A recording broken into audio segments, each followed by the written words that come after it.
നമ്മുടെ ഇന്നത്തെ വിഷയം ആർട്ടിഫിഷ്യൽ ഇൻ്റലിജൻസ് അഥവാ നിർമ്മിത ബുദ്ധി, അതുപോലെ സോഷ്യൽ മീഡിയ. ഈ രണ്ട് വിഷയങ്ങൾ എങ്ങനെയാണ് പരസ്പരം കൂട്ടിമുട്ടുന്നത്, അവയുണ്ടാക്കുന്ന ഗുലുമാലുകൾ എന്തൊക്കെയാണ്, ഇനി ഗുലുവില്ലാത്ത മാലുകൾ വല്ലതും, അതായത് പോസിബിലിറ്റീസോ അല്ലെങ്കിൽ നേട്ടങ്ങളോ ഒക്കെ ഉണ്ടെങ്കിൽ അതെന്തൊക്കെയാണ് എന്നുള്ള വിഷയങ്ങളാണ് നമ്മളിന്ന് സംസാരിക്കാൻ ഉദ്ദേശിക്കുന്നത്. അപ്പോൾ എനിക്ക് തോന്നുന്നു ഞാൻ ഒരു പ്രാഥമികമായി ഇതിൻ്റെ ഒരു കോണ്ടെക്സ്റ്റ്, ഈ രണ്ട് വിഷയങ്ങളുടെയും ഒരു ചരിത്രപരതയും അവ എങ്ങനെയാണ് ഇവോൾവ് ചെയ്തത് എന്നുള്ളതിനെയും പറ്റി ഒന്ന് സംസാരിച്ചുകൊണ്ട് തുടങ്ങാമെന്ന് വിചാരിക്കുന്നു. ഈ രണ്ട് വിഷയങ്ങളും എനിക്ക് തോന്നുന്നു നമുക്ക് ആർക്കും തന്നെ പുതിയ വിഷയങ്ങളല്ല. എല്ലാവരും നേരത്തെ മാം പറഞ്ഞതുപോലെ നമ്മുടെ നിത്യജീവിതത്തിൽ ഇത് ഇടപെട്ടുകൊണ്ട് പല രീതിയിൽ നമ്മുടെ ചിലപ്പോൾ പ്രായോഗികമായിട്ടായിരിക്കാം, അല്ലെങ്കിൽ ഫിലോസഫിക്കലായിട്ടായിരിക്കാം, അങ്ങനെ പല രീതിയിൽ നമ്മളെ സ്വാധീനിക്കുന്ന വിഷയങ്ങളാണ്. പക്ഷേ സാങ്കേതിക വിദ്യ എന്ന തലത്തിൽ നോക്കുമ്പോൾ ഇവരെല്ലാം ചെറുപ്രായക്കാരാണ്. ഈ രണ്ട് വിഷയവും, ഇപ്പോൾ ആർട്ടിഫിഷ്യൽ ഇൻ്റലിജൻസ് ആയാലും ശരി തന്നെ, സോഷ്യൽ മീഡിയ അല്ലെങ്കിൽ സാമൂഹിക മാധ്യമങ്ങളായാലും ശരി തന്നെ, ഈ രണ്ട് വിഷയങ്ങളും ഉണ്ടായി വന്നത് വളരെ കുറഞ്ഞ കാലയളവിലാണ്. ഈ കുറഞ്ഞ കാലയളവെന്ന് പറയുമ്പോൾ സാങ്കേതിക വിദ്യയുടെ ടേംസിൽ മനസ്സിലാക്കണം. അല്ലെങ്കിൽ ഈ ആർട്ടിഫിഷ്യൽ ഇൻ്റലിജൻസിന് ഒരു 75 വയസ്സ് പ്രായമുണ്ട്. 1950 അലൻ മാത്തിസൺ ട്യൂറിംഗ് എന്ന് പറയുന്ന ഒരു ഗണിതജ്ഞൻ ആദ്യമായിട്ട് ആർട്ടിഫിഷ്യൽ ഇൻ്റലിജൻസിനെ പറ്റിയിട്ടുള്ള ഒരു പ്രബന്ധം തയ്യാറാക്കുന്നത്. മൈൻഡ് എന്ന് പറയുന്ന ഒരു ജേർണലിനകത്ത് അദ്ദേഹം യന്ത്രങ്ങൾക്ക് ചിന്തിക്കാൻ പറ്റുമോ എന്നുള്ളൊരു ചോദ്യത്തിലൂടെയാണ് AI എന്നുള്ളൊരു സംഭവത്തിനെ നമ്മുടെ മുന്നിലേക്ക് വയ്ക്കുന്നത്. അവിടം തൊട്ട് ഈ 2026 വരെയുള്ള 76 കൊല്ലങ്ങൾ, ഈ 76 കൊല്ലം കൊണ്ടാണ് ഇപ്പോൾ നമ്മൾ കാണുന്ന ഫോമാറ്റിലേക്ക് AI എത്തിയത്. പക്ഷേ അതിലും വലിയ വ്യത്യാസമുള്ളതെന്ന് വെച്ച് കഴിഞ്ഞാൽ 50 തുടങ്ങിയത് 56 ആയപ്പോഴാണ് ഈ പ്രാക്ടീഷണേഴ്സ് എല്ലാവരും കൂടെ ഒരുമിച്ച് ചേർന്നിട്ട് അവർ ഇതിനെ പറ്റിയിട്ടൊക്കെ ചർച്ച ചെയ്യാൻ തുടങ്ങിയത്. അതിലൊരു ഏറ്റവും പ്രധാനപ്പെട്ട ഒരു സംഭവം ഡാമത്ത് കോൺഫറൻസ് എന്ന് പറയുന്ന 1956 ഒരു കോൺഫറൻസ് ആയിരുന്നു. അവിടെ വെച്ചിട്ടാണ് ആർട്ടിഫിഷ്യൽ ഇൻ്റലിജൻസിൻ്റെ മേഖലയിൽ പ്രവർത്തിക്കുന്ന ആൾക്കാരെല്ലാവരും അതിലേക്ക് ഇടപെടാൻ തുടങ്ങിയത്. അവിടെ വെച്ചിട്ടാണ് AI എന്നുള്ള പേര് പോലും തുടങ്ങുന്നത്. അതിനകത്ത് പങ്കെടുത്ത ഒരാളാണ് ആർട്ടിഫിഷ്യൽ ഇൻ്റലിജൻസ് എന്നുള്ള വാക്ക് ഉപയോഗിക്കാം എന്നാദ്യമായിട്ട് നിർദ്ദേശിക്കുന്നത്. അങ്ങനെ തുടങ്ങിയ AIയുടെ ലോകം ആദ്യമൊക്കെ വളരെ വലിയ അപ്രീസിയേഷൻ കിട്ടി. ഒരുപാട് ഇൻവെസ്റ്റേഴ്സൊക്കെ അതിനകത്തോട്ട് വന്നു. ഇത് ഞങ്ങൾക്കിപ്പോൾ മലമറിച്ച് കളയാം എന്നുള്ള രീതിയിലൊക്കെ തുടങ്ങി. പക്ഷേ 60 കഴിഞ്ഞു 70 ആയപ്പോഴത്തേക്ക് അവർക്ക് മനസ്സിലായി, സ്വപ്നം കണ്ടാൽ മാത്രം പോരാ, ഇതിനാവശ്യമായിട്ടുള്ള ഇൻഫ്രാസ്ട്രക്ചർ വേണം, അല്ലെങ്കിൽ ടെക്നോളജിയുടെ സപ്പോർട്ട് വേണം എന്ന ഒരു തിരിച്ചറിവുണ്ടാകുകയും ഒരു വീഴ്ച വീണു. പൈസ ഇട്ട ആൾക്കാരൊക്കെ പൈസ തിരിച്ചെടുക്കാൻ തുടങ്ങുകയും ഇവിടെ നിന്നാണ് ശരിക്കും പറഞ്ഞാൽ AI പിന്നെ ഉയർന്നും താഴ്ന്നും അങ്ങനെ പല രീതിയിലുള്ള ഒരു പോക്കായിരുന്നു മുന്നോട്ട് പോയിക്കൊണ്ടിരുന്നത്. അപ്പോൾ 70 AI വിൻ്റർ ഉണ്ടായി, 80 AI വിൻ്റർ ഉണ്ടായി. ആ കാലഘട്ടത്തിലൊക്കെ പല പല ടെക്നോളജികൾ ഇതിനെ അസോസിയേറ്റ് ചെയ്ത് ഉണ്ടായി വരികയുണ്ടായി. ഒക്കെ കഴിഞ്ഞിട്ട് ഒരു 90കളുടെ തുടക്കം മുതലാണ് AI അതിൻ്റെ പരിപൂർണമായിട്ടുള്ള ഒരു ഫ്രെയിമിലേക്ക് വന്നത്. കാരണം ആ 90കളുടെ തുടക്കത്തിൽ തൊട്ട് നമ്മുടെ നിത്യജീവിതത്തിലെ പല മേഖലകളിലും AIക്ക് പ്രവർത്തിക്കാൻ പറ്റും എന്ന ഒരു തിരിച്ചറിവ് ആൾക്കാർക്കുണ്ടായി. ഇതിനെ സപ്പോർട്ട് ചെയ്യുന്ന ഒരു ടെക്നോളജിക്കൽ ഇൻഫ്രാസ്ട്രക്ചർ ഉണ്ടായി. അതിൽ തന്നെ പ്രധാനമായിട്ട് ചെസ്സ് പോലുള്ള ഗെയിമിൻ്റെയൊക്കെ മേഖലയിൽ അന്നത്തെ വേൾഡ് ചാമ്പ്യനായിരുന്ന ഗാരി കാസ്പറോവിനെയൊക്കെ അന്നത്തെ ഒരു ബ്ലൂ മൈൻഡ് എന്ന് പറയുന്ന IBMൻ്റെ ഒരു കമ്പ്യൂട്ടർ തോൽപ്പിക്കുകയുണ്ടായി. അപ്പോൾ ഇത് കൊള്ളാമല്ലോ എന്നൊക്കെ ആൾക്കാർക്ക് മനസ്സിലാവുകയും അതിൻ്റെ ഒപ്പത്തിൽ മറ്റ് ചില സാങ്കേതിക വിദ്യകൾ, ഇപ്പോൾ ഈ അടുത്ത സമയത്ത് നോബൽ പ്രൈസൊക്കെ കിട്ടിയ പല സംവിധാനങ്ങളുടെയും തുടക്കമൊക്കെ അന്നാണ്. ഇപ്പോൾ ഡീപ്പ് ലേണിംഗ് എന്നൊക്കെ പറയുന്ന ടെക്നോളജിയൊക്കെ ഇതിൻ്റെ ഭാഗമായിട്ടുണ്ടാവുകയുണ്ടായി. ഒക്കെ കഴിഞ്ഞ് 2000ൻ്റെ തുടക്കം എത്തിയപ്പോൾ നാട്ടുകാരുടെ കയ്യിൽ മുഴുവൻ ഇൻ്റർനെറ്റ് എത്തി, കമ്പ്യൂട്ടറൊക്കെ എത്തി. ഇൻ്റർനെറ്റ് എത്തുന്ന സമയം തൊട്ട് ഇത് ശരിക്കും നമ്മുടെ ജീവിതത്തിൽ ഇടപെടാൻ തുടങ്ങി. 2000 മുതൽ നമ്മൾ അറിയാതെ AI നമ്മുടെ ജീവിതത്തിൽ ഇടപെട്ടുകൊണ്ടിരിക്കുന്നുണ്ടായിരുന്നു. 2000 മുതൽ 2010 വരെയൊക്കെ ഇത് ഒളിച്ചും പാത്തും ഒക്കെ ഇങ്ങനെ പതുങ്ങിയൊക്കെ ഇരിക്കുകയായിരുന്നു. 2010 കഴിഞ്ഞപ്പോൾ ഇത് എക്സ്പ്ലിസിറ്റ്ലിയും പുറത്തു വരാൻ തുടങ്ങി. 2016 ഒരു കമ്പനി രജിസ്റ്റർ ചെയ്തു. ആ ഒരു കമ്പനിയാണ് പിന്നീട് AIയുടെ തലവര മാറ്റിയൊരു കമ്പനി. അത് ഓപ്പൺ AI എന്നായിരുന്നു ആ ഒരു കമ്പനിയുടെ പേര്. ഇവർ ജനറേറ്റീവ് AI എന്നുള്ള AIയുടെ തന്നെ ഒരു ചെറിയ വിഷയത്തിൽ കൂടുതൽ ഫോക്കസ് ചെയ്യുകയും 2020 എത്തിയപ്പോഴത്തേക്കും ChatGPT എന്ന് പറയുന്ന 19 അവർ ഇറക്കി, 20 ആയപ്പോഴത്തേക്കും നമ്മുടെ കയ്യിലെത്തി. ChatGPT എന്നൊരു ആപ്ലിക്കേഷൻ ഇറങ്ങുന്നു. പിന്നീട് ഒരു 6 വർഷം കൊണ്ട് എന്ത് സംഭവിച്ചു എന്നുള്ളത് ഞാൻ പറയേണ്ട ആവശ്യമില്ല, നമ്മളിപ്പോൾ അനുഭവിച്ചുകൊണ്ടിരിക്കുകയാണ്. അതിൻ്റെ ഇമ്പാക്റ്റിനെ പറ്റിയിട്ടാണ് നമ്മൾ സംസാരിക്കാൻ പോകുന്നത്. ഇത് AIയുടെ കഥ. ഇതുപോലെ തന്നെ സോഷ്യൽ മീഡിയയുടെയും ഒരു കഥയുണ്ട്. സോഷ്യൽ മീഡിയ തുടങ്ങുന്നത് ശരിക്കും പറഞ്ഞാൽ 1970കളുടെ തുടക്കം മുതലൊക്കെ തന്നെ സോഷ്യൽ മീഡിയയുടെ പ്രാഥമിക രൂപങ്ങളുണ്ട്. പ്ലേറ്റോ എന്നൊക്കെ പറയുന്ന ചില ആപ്ലിക്കേഷനൊക്കെ ആദ്യം ഉണ്ടായിരുന്നു. പിന്നീട് മുന്നോട്ട് വരുന്ന ഒരു കാലഘട്ടത്തിൽ 2000ൻ്റെ തുടക്കത്തിലൊക്കെ ഇൻ്റർനെറ്റ് വന്നതോടുകൂടി നമ്മുടെ കയ്യിൽ ഇപ്പോൾ കാണുന്ന സോഷ്യൽ മീഡിയ സംവിധാനങ്ങളൊക്കെ ഉണ്ടാവുകയും ഇത് നമ്മുടെ ജീവിതത്തിലെ ഓരോ ഇടപെടൽ മേഖലകളെയും വളരെ സമൂലമായി മാറ്റാൻ തുടങ്ങുകയും ചെയ്തു. നമ്മുടെ ചുറ്റുമുള്ള സമൂഹത്തിൻ്റെ പരസ്പരമുള്ള കമ്മ്യൂണിക്കേഷൻ മാറി, അതിൻ്റെ സാംസ്കാരികമായ ഇടപെടലുകൾ തിരുത്തപ്പെടാൻ തുടങ്ങി. ഇതിൽ പലതരത്തിൽ നമ്മുടെ പൊളിറ്റിക്സിനെയും എന്തൊക്കെ മേഖലകളിൽ മനുഷ്യന്മാർ ഇടപെടുന്നുവോ അവിടെയൊക്കെ ഈ മാറ്റങ്ങൾ ഉണ്ടാവാൻ തുടങ്ങി. ഈ ഒരു കോണ്ടെക്സ്റ്റിൽ നിന്നാണ് നമ്മുടെ ഇന്നത്തെ ഒരു ചർച്ച തുടങ്ങുന്നത്. അപ്പോൾ ഈ വിഷയത്തിൽ ഞാനൊരു നേരത്തെ പറഞ്ഞ കണക്ക് സാങ്കേതികവിദ്യയുടെ മേഖലയിൽ പ്രവർത്തിക്കുന്ന ഒരാളാണെങ്കിലും സോഷ്യൽ മീഡിയയിൽ അങ്ങനെ ആക്റ്റീവായിട്ടുള്ളൊരു വ്യക്തിയല്ല. അപ്പോൾ സോഷ്യൽ മീഡിയയിൽ വളരെ കൃത്യമായി ആക്റ്റീവ് ആകുന്ന ഒരു വ്യക്തി എന്ന നിലയിൽ വൈശാഖന് കൃത്യമായിട്ടും ഈ മാറ്റത്തിൻ്റെ വേവ് ലെങ്ത്തും അതിൻ്റെ വ്യത്യാസങ്ങളും ഗുണങ്ങളും ഒക്കെ അറിയാൻ പറ്റും. അപ്പോൾ വ്യക്തിപരമായ തലത്തിൽ വൈശാഖൻ ഇത് എങ്ങനെയാണ് ഈ സോഷ്യൽ മീഡിയയുടെ ഒരു മേഖലയിലേക്ക് കടന്നു വന്നതും അതെങ്ങനെയാണ് വ്യക്തിപരമായ രീതിയിൽ ഈ ഒരു വളർച്ച നോക്കിക്കണ്ടത് എന്നുള്ളതൊന്ന് വിശദീകരിക്കാമോ? എൻ്റെ ഒരു പേഴ്സണൽ എക്സ്പീരിയൻസിൽ സോഷ്യൽ മീഡിയ എന്ന ഫോമിൽ ഞാൻ ആദ്യമായിട്ട് ഇടപെടുന്ന ഓർക്കുട്ട് എന്ന് പറഞ്ഞ പ്ലാറ്റ്ഫോമിലാണ്. അത് കോളേജ് വിദ്യാർത്ഥി ആയിരിക്കുന്ന സമയത്താണ്. എൻ്റെ ഓർമ്മ 2006 മറ്റോ ആണ് ആ വർഷം. അപ്പോൾ അതിന് ശേഷം ഓർക്കുട്ടായിരിക്കണം ഒരുപക്ഷെ നമ്മുടെ ഒരു നാട്ടിലൊക്കെ ആളുകൾ ഈ രീതിയിലുള്ളൊരു സോഷ്യൽ മീഡിയ എന്നുണ്ട് നമ്മൾ ഇന്ന് മനസ്സിൽ വരുന്ന ഐഡിയ ആദ്യമായിട്ട് പോപ്പുലറൈസ് ചെയ്യുന്നത്. അപ്പോൾ അതിൽ നമുക്ക് അങ്ങോട്ടും ഇങ്ങോട്ടും കണക്ഷൻസ് ഉണ്ടാക്കുന്നു. നമുക്ക് പരിചയമുള്ള ഒരുപാട് പണ്ട് പരിചയപ്പെട്ടിട്ട് പിന്നെ ഔട്ട് ഓഫ് കോണ്ടാക്റ്റ് ആയിപ്പോയ ആൾക്കാരെ പിന്നെ ഡിസ്കവർ ചെയ്യുന്നു. അതൊക്കെ എനിക്ക് ഓർമ്മയുണ്ട്. അതുണ്ടാക്കിയ ഒരു എക്സൈറ്റ്മെൻറ്റ്. അതായത് ഞാനൊരു സ്കൂളിൽ പഠിച്ച സമയത്ത് നമ്മൾ സ്കൂളിൽ ഒരുപാട് സുഹൃത്തുക്കളുണ്ടായിരുന്നു. സ്കൂൾ കഴിഞ്ഞു പോയപ്പോൾ നമ്മൾ മറ്റ് പല ദിശകളിലേക്ക് തിരിഞ്ഞു പോയി. അവരെയൊക്കെ പിന്നെ കാണുന്നത് അവരുടെ ഓർക്കൂട്ട് പ്രൊഫൈലിലാണ്. പിന്നെ ഓർക്കൂട്ട് കുറച്ച് നാൾ കഴിഞ്ഞപ്പോഴത്തേക്കും അതിന് ഗൂഗിൾ തന്നെ കുറേ പ്ലാറ്റ്ഫോംസ്, ബ്ലോഗ്, ബസ്, ഇങ്ങനെയുള്ള പല പ്ലാറ്റ്ഫോമുകളായിട്ട് വന്നു. അതെല്ലാം ഈ കണക്ഷൻ ഉണ്ടാക്കുക എന്ന് പറയുന്നതിനകത്തായിരുന്നു അതിൻ്റെയൊക്കെ ഫോക്കസ്. അത് ഭയങ്കര അട്രാക്റ്റീവ് ആയിരുന്നു അന്നത്തെ കാലത്ത്. കാരണം നമ്മൾ ഇനി ഒരിക്കലും ഒരുപക്ഷെ കാണാൻ സാധ്യതയില്ല എന്ന് കരുതിയിരുന്ന ആളുകളെയൊക്കെ പിന്നെയും നമുക്ക് കോൺടാക്റ്റ് എസ്റ്റാബ്ലിഷ് ചെയ്യാൻ കഴിയുക, പിന്നെ അവരുടെ ഫോട്ടോസും വീഡിയോസും കാണാൻ പറ്റുക. അതൊന്നും മുൻപൊരിക്കലും നമുക്ക് പരിചയമില്ലാത്ത തരത്തിലുള്ള ഒരു പരിചയം പുതുക്കലുകളായിരുന്നു. അതിനുശേഷമാണ് ഫേസ്ബുക്ക് ഈ ഏരിയയിലേക്ക് കയറി വരുന്നത്. ഫേസ്ബുക്ക് ഇതിൻ്റെ ചരിത്രം തന്നെ മാറ്റി. അപ്പോഴത്തേക്ക് ഓർക്കൂട്ട് പല കാരണങ്ങളാൽ രംഗത്ത് നിന്ന് പുറത്തേക്ക് പോയി. ഫേസ്ബുക്ക് വന്നു. പിന്നെ പലതരത്തിലുള്ള മീഡിയകൾ വന്നുവെങ്കിലും ഫേസ്ബുക്കും നമ്മൾ പിന്നെ കാണുന്ന ഈ ബിഗ് ടെക് എന്ന പേരിൽ ഈ IT ഇൻഫർമേഷൻ ടെക്നോളജിയെ അടിസ്ഥാനപ്പെടുത്തി പ്രവർത്തിക്കുന്ന കുറേ കോർപ്പറേഷൻസിൻ്റെ മോണോപ്പൊളി ആയിട്ട് ഈ മേഖല ഇങ്ങനെ ചുരുങ്ങുന്നതാണ്. അവർ വലിയ വലിയ പ്രത്യേകിച്ച് തൊടാൻ കഴിയുന്ന പ്രോഡക്റ്റ്സ് ഒന്നും അവരുണ്ടാക്കുന്നില്ല. പക്ഷെ അവർ നമ്മളെ മൊത്തത്തിൽ ഇൻഫ്ലുവൻസ് ചെയ്യുന്നു. ലോകത്തെ മുഴുവൻ മനുഷ്യരെ ഇൻഫ്ലുവൻസ് ചെയ്യുന്ന തരത്തിലേക്ക് ഈ കോർപ്പറേഷൻസ് വളരുന്നു. അപ്പോൾ നമ്മൾ ഊബർ എന്ന് പറഞ്ഞൊരു കമ്പനി സ്വന്തമായിട്ടൊരു കാറ് പോലും ഇല്ലാതെ ലോകത്തിലെ ഏറ്റവും വലിയ ടാക്സി കമ്പനിയായിട്ട് പ്രവർത്തിക്കുന്നു. ഭയങ്കര പാരഡോക്സിക്കലായിട്ട് തോന്നുന്ന കാര്യം. അപ്പോൾ ഇതിലെല്ലാം എൻ്റെ പ്രായത്തിൻ്റെയൊക്കെ പ്രത്യേകത ഉണ്ടായിരിക്കും. അതിൻ്റെ കൂടെയാണ് നമ്മൾ വരുന്നത്, ഇത് ഉണ്ടാകുന്നതും. അപ്പോൾ ഇന്നിപ്പോൾ ഇവിടെ വന്ന് നിൽക്കുമ്പോൾ നമ്മളിപ്പോൾ AI സോഷ്യൽ മീഡിയയും ചേർത്ത് സംസാരിക്കുന്നു. AI കുറിച്ച് സംസാരിക്കുമ്പോൾ നേരത്തെ അരുൺ സൂചിപ്പിച്ചതുപോലെ കുറേയേറെ ആളുകളുടെ മനസ്സിൽ അതൊരു പെട്ടെന്ന് ഇപ്പോൾ ഉണ്ടായൊരു വളരെ റീസെൻ്റ് ആയിട്ടുണ്ടായ ഒരു സാങ്കേതിക വിദ്യയാണെന്ന മട്ടിലാണ് പലപ്പോഴും ആളുകൾ പെർസീവ് ചെയ്യുന്നത്. അങ്ങനെ തോന്നുള്ളൂ നമുക്കത് കണ്ടു കഴിഞ്ഞാൽ. പക്ഷേ അത് വളരെ പഴക്കമുള്ളതാണ്. എക്സ്പ്ലിസിറ്റ്ലി പലരും AI എന്ന് പറയുമ്പോൾ തന്നെ ആദ്യം മനസ്സിലാക്കുന്നത് ChatGPT പോലുള്ള അല്ലെങ്കിൽ ജെമിനയോ പോലുള്ള ചാറ്റ് ബോട്ടുകളാണ് നമ്മളോട് സംസാരിക്കുന്നത്. പക്ഷേ അത് ലാർജ് ലാംഗ്വേജ് മോഡൽസ് LLMs എന്ന് വിളിക്കുന്ന AIയുടെ ഒരു ഭാഗം മാത്രമേ ആകുന്നുള്ളൂ.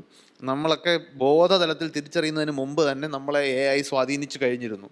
ഇപ്പോൾ യൂട്യൂബിൽ നമ്മൾ വീഡിയോ കാണാൻ ശ്രമിക്കുമ്പോൾ യൂട്യൂബിൻ്റെ തന്നെ സ്റ്റാറ്റിസ്റ്റിക്സ് പറയുന്നത് അവരുടെ സെർവറിലേക്ക് അപ്ലോഡ് ചെയ്യപ്പെടുന്ന വീഡിയോസ്, അതിൻ്റെ അളവ് പറയുന്നത് 1 മിനിറ്റിൽ യൂട്യൂബിലേക്ക് അപ്ലോഡ് ചെയ്യപ്പെടുന്ന വീഡിയോസ് ഒരാൾക്ക് കണ്ടു തീർക്കണമെങ്കിൽ 400 മണിക്കൂർ വേണമെന്നാണ്. അത്രയും ലെങ്തുള്ള വീഡിയോ കണ്ടൻറ്റാണ് യൂട്യൂബിൻ്റെ സെർവറിലേക്ക് വന്നുകൊണ്ടിരിക്കുന്നത്. അപ്പോൾ അത്രയും വീഡിയോസ് ഉള്ള ഒരു സെർവറിൽ നിന്ന് നമ്മൾ യൂട്യൂബ് ഓപ്പൺ ചെയ്യുമ്പോൾ നമ്മൾ കാണാൻ സാധ്യതയുള്ള വീഡിയോസാണ് അവിടെ കാണുന്നത്. ഇത്രയധികം വീഡിയോ കണ്ടന്റ് നമ്മൾക്ക് ക്ലിക്ക് ചെയ്യാൻ തോന്നുന്ന തരത്തിലുള്ള വീഡിയോ കണ്ടെത്തി നമ്മുടെ ഫീഡിൽ കൊണ്ടുവരിക എന്ന് പറയുന്നത് AI ആണ് ചെയ്യുന്നത്. അപ്പോൾ നമുക്ക് ഇഷ്ടപ്പെടാൻ സാധ്യതയുള്ള പാട്ട് നമുക്ക് സജസ്റ്റ് ചെയ്ത് തരുന്നു. ഗൂഗിൾ മാപ്പ് നമ്മൾ വിചാരിക്കുന്ന സ്ഥലത്തേക്ക് കൊണ്ടെത്താൻ സഹായിക്കുന്നു. ഇങ്ങനെ ബിഹൈൻഡ് ദ കർട്ടൻ AI പ്രവർത്തിച്ചുകൊണ്ടിരിക്കുന്നു എന്ന് നമ്മൾ പലപ്പോഴും തിരിച്ചറിഞ്ഞിട്ടില്ല. ഈ ChatGPT വന്നപ്പോൾ നമ്മളോട് സംസാരിക്കാൻ കഴിയുന്ന ആളിനെ പോലെ നമ്മളോട് സംസാരിക്കാൻ കഴിയുന്ന ഒരു യന്ത്രം ആയിട്ട് നമ്മളതിനെ പെർസീവ് ചെയ്യുന്നു. അപ്പോൾ ഇത് രണ്ടിനെയും കൂടെ കമ്പൈൻ ചെയ്യുമ്പോൾ നമ്മളിപ്പോൾ ഇന്ന് വരെ ഞാൻ ഈ പറഞ്ഞ ഓർക്കുട്ട് മുതൽ ഇവിടെ വരെ എത്തി നിൽക്കുമ്പോൾ സോഷ്യൽ മീഡിയയുടെ ഫോമിന് വന്ന മാറ്റം, അതുപോലെ ആർട്ടിഫിഷ്യൽ ഇൻ്റലിജൻസിന് സാങ്കേതികമായി വന്ന മാറ്റം. ഇപ്പോൾ ChatGPT പോലുള്ള നമ്മളെ അത്ഭുതപ്പെടുത്തുന്ന, അല്ലെങ്കിൽ വീഡിയോ ഉണ്ടാക്കാൻ കഴിയുന്ന, പടം വരയ്ക്കാൻ കഴിയുന്ന AI ടെക്നോളജി വരുന്നത് പാരലായിട്ട് വന്നിരുന്ന ഒരു ഗെയിമിംഗ് ഇൻഡസ്ട്രിയിൽ വന്ന ഒരു ടെക്നോളജിക്കൽ ബ്രേക്ക് ത്രൂവിനെ ഈ പർപ്പസിലേക്ക് ഉപയോഗിക്കാം. AI കുറിച്ചിട്ടുള്ള സിദ്ധാന്തങ്ങൾക്കൊക്കെ വലിയ പഴക്കമുണ്ടെങ്കിലും അതിനെ ഇംപ്ലിമെൻറ്റ് ചെയ്യാനുള്ള ഇൻഫ്രാസ്ട്രക്ചർ, ടെക്നോളജിക്കൽ ഇൻഫ്രാസ്ട്രക്ചർ അന്നില്ലായിരുന്നു. അപ്പോൾ അങ്ങനെ എനിക്ക് 2005 നടന്നത്. അങ്ങനെ ഒരു റിസർച്ച് ആർട്ടിക്കിൾ വരുന്നു, നമ്മുടെ ഗെയിമിങ്ങിന് വേണ്ടി ഉപയോഗിക്കുന്ന വളരെയധികം പ്രോസസ്സിങ് പവറുള്ള പ്രോസസ്സിങ് ചിപ്പുകൾ, അതിനെ എന്തുകൊണ്ട് നമുക്ക് ആർട്ടിഫിഷ്യൽ ഇൻ്റലിജൻസിൻ്റെ അൽഗോരിതങ്ങളെ, അവയുടെ ആ തിയറട്ടിക്കലായിട്ട് മാത്രം നിൽക്കുന്നവയെ വളരെ എഫക്റ്റീവായിട്ട് ഇംപ്ലിമെൻറ്റ് ചെയ്യാൻ എന്തുകൊണ്ട് ഉപയോഗിച്ചുകൂടാ എന്നുള്ള ആലോചന വരുന്നു. അവിടെ നിന്നാണ് ഇന്ന് കാണുന്ന AI യുഗത്തിന് ഈ സ്പീഡ് ഉണ്ടാകുന്നത്. അപ്പോൾ ഇന്നിപ്പോൾ ഇതെല്ലാം കൂടെ കമ്പൈൻ ചെയ്യുമ്പോൾ ഇന്നത്തെ സോഷ്യൽ മീഡിയയുടെ അവസ്ഥ, അത് ഞാൻ ഈ പറയുന്നൊരു സോഷ്യൽ മീഡിയയിൽ സജീവമായിട്ട് ഇടപെടുന്ന ആളല്ല, സോഷ്യൽ മീഡിയ നിരീക്ഷിക്കുന്ന ഒരാളാണ്. ഇടപെടുക എന്ന് പറയുന്നതിനകത്ത് നമ്മളെല്ലാവരും കരുതുന്നത് നമ്മൾ സോഷ്യൽ മീഡിയയിൽ ഇടപെടുന്നു എന്നാണ്. പക്ഷേ സോഷ്യൽ മീഡിയയുടെ ഒരു ടിപ്പ് ഓഫ് ദ ഐസ്ബർഗാണ് നമ്മളെല്ലാവരും കാണുന്നത്. അപ്പോൾ നമുക്ക് സ്വാഭാവികമായിട്ടും വന്നെത്താൻ സാധ്യതയുള്ള അതിലേക്ക് നമുക്ക് പിന്നീട് വരാം. എൻ്റെ ഒരു ശാസ്ത്രപ്രചാരകൻ എന്ന നിലയിൽ നമ്മുടെ ചിന്താഗതികളെയും നമ്മുടെ ചിന്താ രീതിയെയും AI എങ്ങനെ സ്വാധീനിക്കുന്നു എന്നുള്ളത് അതിൻ്റേതായ തലത്തിൽ സംസാരിക്കേണ്ട കുറേയേറെ ഗുലുമാലുകളുള്ളൊരു പ്രശ്നമാണ്. അപ്പോൾ ഇതിനകത്ത് നമ്മൾ സോഷ്യൽ മീഡിയ, AI ഇതിൻ്റെ അവസരങ്ങളും വെല്ലുവിളികളും ചർച്ച ചെയ്യുമ്പോൾ അവസരങ്ങൾ പ്രത്യേകിച്ച് ചർച്ച ചെയ്യേണ്ട കാര്യമുണ്ടെന്ന് എനിക്ക് തോന്നുന്നില്ല. കാരണം അവസരങ്ങൾ എല്ലാവർക്കും പെട്ടെന്ന് നമ്മൾ കാണുന്ന അവസരങ്ങളാണ്. പക്ഷെ അതിൻ്റെ വെല്ലുവിളികളാണ് ഒരുപക്ഷെ നമ്മൾ ആഴത്തിൽ ആലോചിക്കേണ്ടതും കണ്ടുപിടിച്ചെടുക്കേണ്ടതുമായിട്ടുള്ളത്. അപ്പോൾ അതിനകത്ത് ഇന്നിപ്പോൾ സോഷ്യൽ മീഡിയയിൽ ഉപയോഗിക്കുന്ന ഒരു വാക്കാണ് ഫീഡ്, ന്യൂസ് ഫീഡ് എന്ന്. നമ്മൾ ഫേസ്ബുക്ക് ഓപ്പൺ ചെയ്ത് കഴിഞ്ഞാൽ നമ്മൾ ആദ്യം കാണുന്ന നമ്മൾ എന്തിലാണോ സ്ക്രോൾ ചെയ്യുന്നത് അതാണ് നമ്മുടെ ഫീഡ്. അതിനെ ഇന്നാണ് ശരിക്കും ആ വാക്ക് അന്വർത്ഥമായിട്ടുള്ളത്. നമ്മൾ കാലിത്തീറ്റ എന്ന് പറയുന്നത്, കാറ്റിൽ ഫീഡ് എന്ന് പറയുന്നതാണ്. കാറ്റിലല്ല ഫീഡ് തിരഞ്ഞെടുക്കുന്നത്, നമ്മളാണ് ഫീഡ് ചെയ്യുന്നത്. അപ്പോൾ ഇന്ന് നമ്മുടെ ഫീഡ് നമ്മളല്ല തിരഞ്ഞെടുക്കുന്നത്. ഇതിൻ്റെ ഒറിജിനൽ ഐഡിയ അങ്ങനെ അല്ലായിരുന്നു. നമ്മുടെ കുറേ സുഹൃത്തുക്കളെ, നമുക്ക് പരിചയമുള്ള സോഷ്യൽ സർക്കിളിൽ നമ്മൾ കുറേ ആളുകളെ ഫോളോ ചെയ്യുന്നു, ഫ്രണ്ട് ആക്കുന്നു. അപ്പോൾ നമ്മുടെ ഫീഡിൽ വരുന്നത് നമ്മൾ ഫോളോ ചെയ്യുന്ന ആളുകളുടെ, നമ്മളുമായിട്ട് കണക്റ്റഡായി നിൽക്കുന്ന ആളുകളുടെ അപ്ഡേറ്റുകളാണ് നമ്മൾ ആ ഫീഡിൽ കണ്ടുകൊണ്ടിരുന്നത് ഒരു കാലത്ത്. ഇന്നതല്ല. ഇന്ന് നമ്മൾ നോക്കിയാൽ എൻ്റെ ഒരുപാട് സുഹൃത്തുക്കൾ പറയാറുണ്ട്, നീ പോസ്റ്റ് ചെയ്യുന്നത് ഞാൻ കാണുന്നില്ലല്ലോ. എനിക്കും തോന്നാറുണ്ട്. എൻ്റെ ഫേസ്ബുക്ക് ഫ്രണ്ട്സായിട്ടുള്ള പല ആളുകളും, എൻ്റെ അടുത്ത സുഹൃത്തുക്കൾ പല ആളുകളും അവരിവിടുന്ന പല പോസ്റ്റുകളും എൻ്റെ ഫീഡിൽ ഞാൻ കാണുന്നില്ല. പകരം ആരൊക്കെയോ എവിടുന്നൊക്കെയോ പോസ്റ്റ് ചെയ്യുന്ന കുറേ കാര്യങ്ങൾ, എനിക്ക് ഒരു രീതിയിലും കണക്ഷൻ തോന്നാത്ത കുറേ കാര്യങ്ങളാണ് എൻ്റെ ഫേസ്ബുക്ക് ഫീഡിലും ഇൻസ്റ്റാഗ്രാം ഫീഡിലും ഒക്കെ വന്നുകൊണ്ടിരിക്കുന്നത്. അപ്പോഴാണ് ആ വാക്ക് കറക്റ്റായത്. It is being fed to us. നമുക്ക് നമ്മളെ അവർ ഫീഡ് ചെയ്യുകയാണ്, അല്ല നമുക്ക് ചൂസ് ചെയ്യാൻ പറ്റുന്നൊരു സംഗതിയല്ല. അത് ഒരു റിമാർക്കബിൾ ആയിട്ടുള്ളൊരു വ്യത്യാസമാണ്. നമ്മൾ വാർത്തയെ പെർസീവ് ചെയ്യുന്ന രീതി മാറി. വാർത്താ ചാനലുകളെല്ലാം ചർച്ച ചെയ്യുന്നത് എങ്ങനെ വൈറലാവാം എന്നുള്ളതിനെ കുറിച്ചാണ്. കാരണം സോഷ്യൽ മീഡിയയ്ക്ക് വേണ്ടി നടത്തപ്പെടുന്ന ചർച്ചകളാണ് മുഖ്യധാര മീഡിയകൾ പോലും ചെയ്യുന്നത്. ഇപ്പോൾ ഒരു പൊളിറ്റിക്കൽ ഡിബേറ്റ് നടക്കുമ്പോൾ പല പാർട്ടികളെ പ്രതിനിധീകരിച്ച ആൾക്കാർ വരും. അവരൊന്നും ആ ചർച്ചയിലല്ല ഫോക്കസ് ചെയ്യുന്നത്.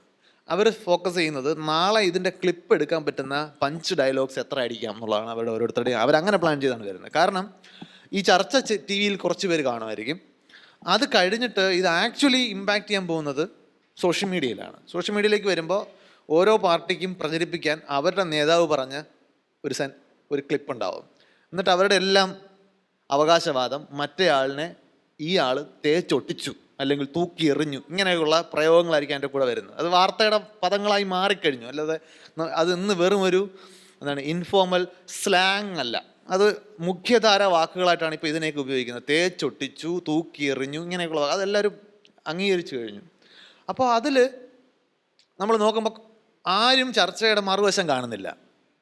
ഞാൻ ആരെയാണോ ഫേവർ ചെയ്ത് നിൽക്കുന്നത്, ഞാൻ ഏത് പക്ഷത്താണോ നിൽക്കുന്നത്, ആ പക്ഷത്തെ റെപ്രസെൻ്റ് ചെയ്ത് സംസാരിക്കുന്ന ആളിൻ്റെ കുറേ പഞ്ച് ഡയലോഗാണ് കാണുന്നത്. എന്നെ കോരിത്തരിപ്പിക്കാൻ പോകുന്ന രീതിയിലുള്ള കുറേ ഡയലോഗ്. ഇത് ആ ചർച്ചയിൽ എന്താണ് എൻ്റെ എന്ത് ചോദ്യത്തിനുള്ള മറുപടിയായിട്ടാണ് ഇദ്ദേഹം ഇത് പറഞ്ഞതെന്നോ ഇതിനെ വേറൊരാൾ എങ്ങനെ കൗണ്ടർ ചെയ്തെന്നോ ഞാൻ കാണുന്നില്ല. അത് ഞാൻ അന്വേഷിച്ച് പോകണം, കിട്ടാൻ വലിയ പാടാണ്. അപ്പോൾ അവിടെ AI ഉപയോഗിക്കുന്നു. കാരണം AIക്ക് അറിയാം എനിക്ക് ഇഷ്ടപ്പെടാൻ സാധ്യതയുള്ള എന്താണ്. ഇന്ന് നമ്മളെ നിയന്ത്രിക്കുന്നത് അറ്റൻഷൻ ഇക്കോണമിയാണ്. അറ്റൻഷൻ ഇക്കോണമി എന്ന് പറഞ്ഞാൽ അതിൻ്റെ basic reason, if you are using something for free you are the product എന്നുള്ളതാണ്. നമ്മൾ ആരും ഈ സോഷ്യൽ മീഡിയ പ്ലാറ്റ്ഫോമുകൾ ഉപയോഗിക്കുന്നതിന് പൈസ കൊടുക്കുന്നില്ല. പിന്നെന്താണ് നമ്മളെ ഇങ്ങനെ പരസ്പരം കണക്ട് ചെയ്ത് നിർത്തുന്നതുകൊണ്ട് ഇവർക്കൊക്കെയുള്ള ലാഭം? ആ ലാഭം നമ്മുടെ സമയമാണ്. അതാണ് അറ്റൻഷൻ ഇക്കോണമി. നമ്മളാണ് പ്രോഡക്റ്റ് ഈ കളിയിലെ. അപ്പോൾ അത് സോഷ്യൽ മീഡിയയിൽ വന്നാൽ അത് ഭയങ്കര പ്രകടമാണിപ്പോൾ. നമ്മുടെ അറ്റൻഷന് വേണ്ടി, നമ്മുടെ ഒരു സെക്കൻഡ് നേരത്തെ ശ്രദ്ധയ്ക്ക് വേണ്ടി പരസ്പരം മത്സരിക്കുന്ന അൽഗോരിതങ്ങളാണ് ഇന്ന് നമ്മുടെ സോഷ്യൽ മീഡിയ നിയന്ത്രിച്ചുകൊണ്ടിരിക്കുന്നത്. അപ്പോൾ എനിക്ക് ഇഷ്ടം തോന്നുന്ന കണ്ടന്റ് മാത്രമേ വരൂ, എന്നെപ്പോലെ ചിന്തിക്കുന്ന ആളുകളുടെ കണ്ടന്റ് മാത്രമേ ഞാൻ കാണുന്നുള്ളൂ, ഞാൻ കരുതുന്ന ലോകം മുഴുവൻ ഇങ്ങനെയാണ് ചിന്തിക്കുന്നതെന്ന് ഞാൻ കരുതി അങ്ങനെ ഒരു മൂഢസ്വർഗത്തിൽ ഞാനിങ്ങനെ സോഷ്യൽ മീഡിയ ഉപയോഗിച്ചുകൊണ്ടിരിക്കുകയാണ്. അതുപോലെ സോഷ്യൽ മീഡിയയോടൊപ്പം നമ്മൾ AI കൂടെ ചേർത്ത് വരുമ്പോൾ നമ്മൾ നമുക്ക് വേണ്ടി ചിന്തിക്കുന്നില്ല. ചിന്തിക്കുക എന്ന് പറയുന്നത് വളരെ അധ്വാനമുള്ളൊരു ജോലിയാണ്.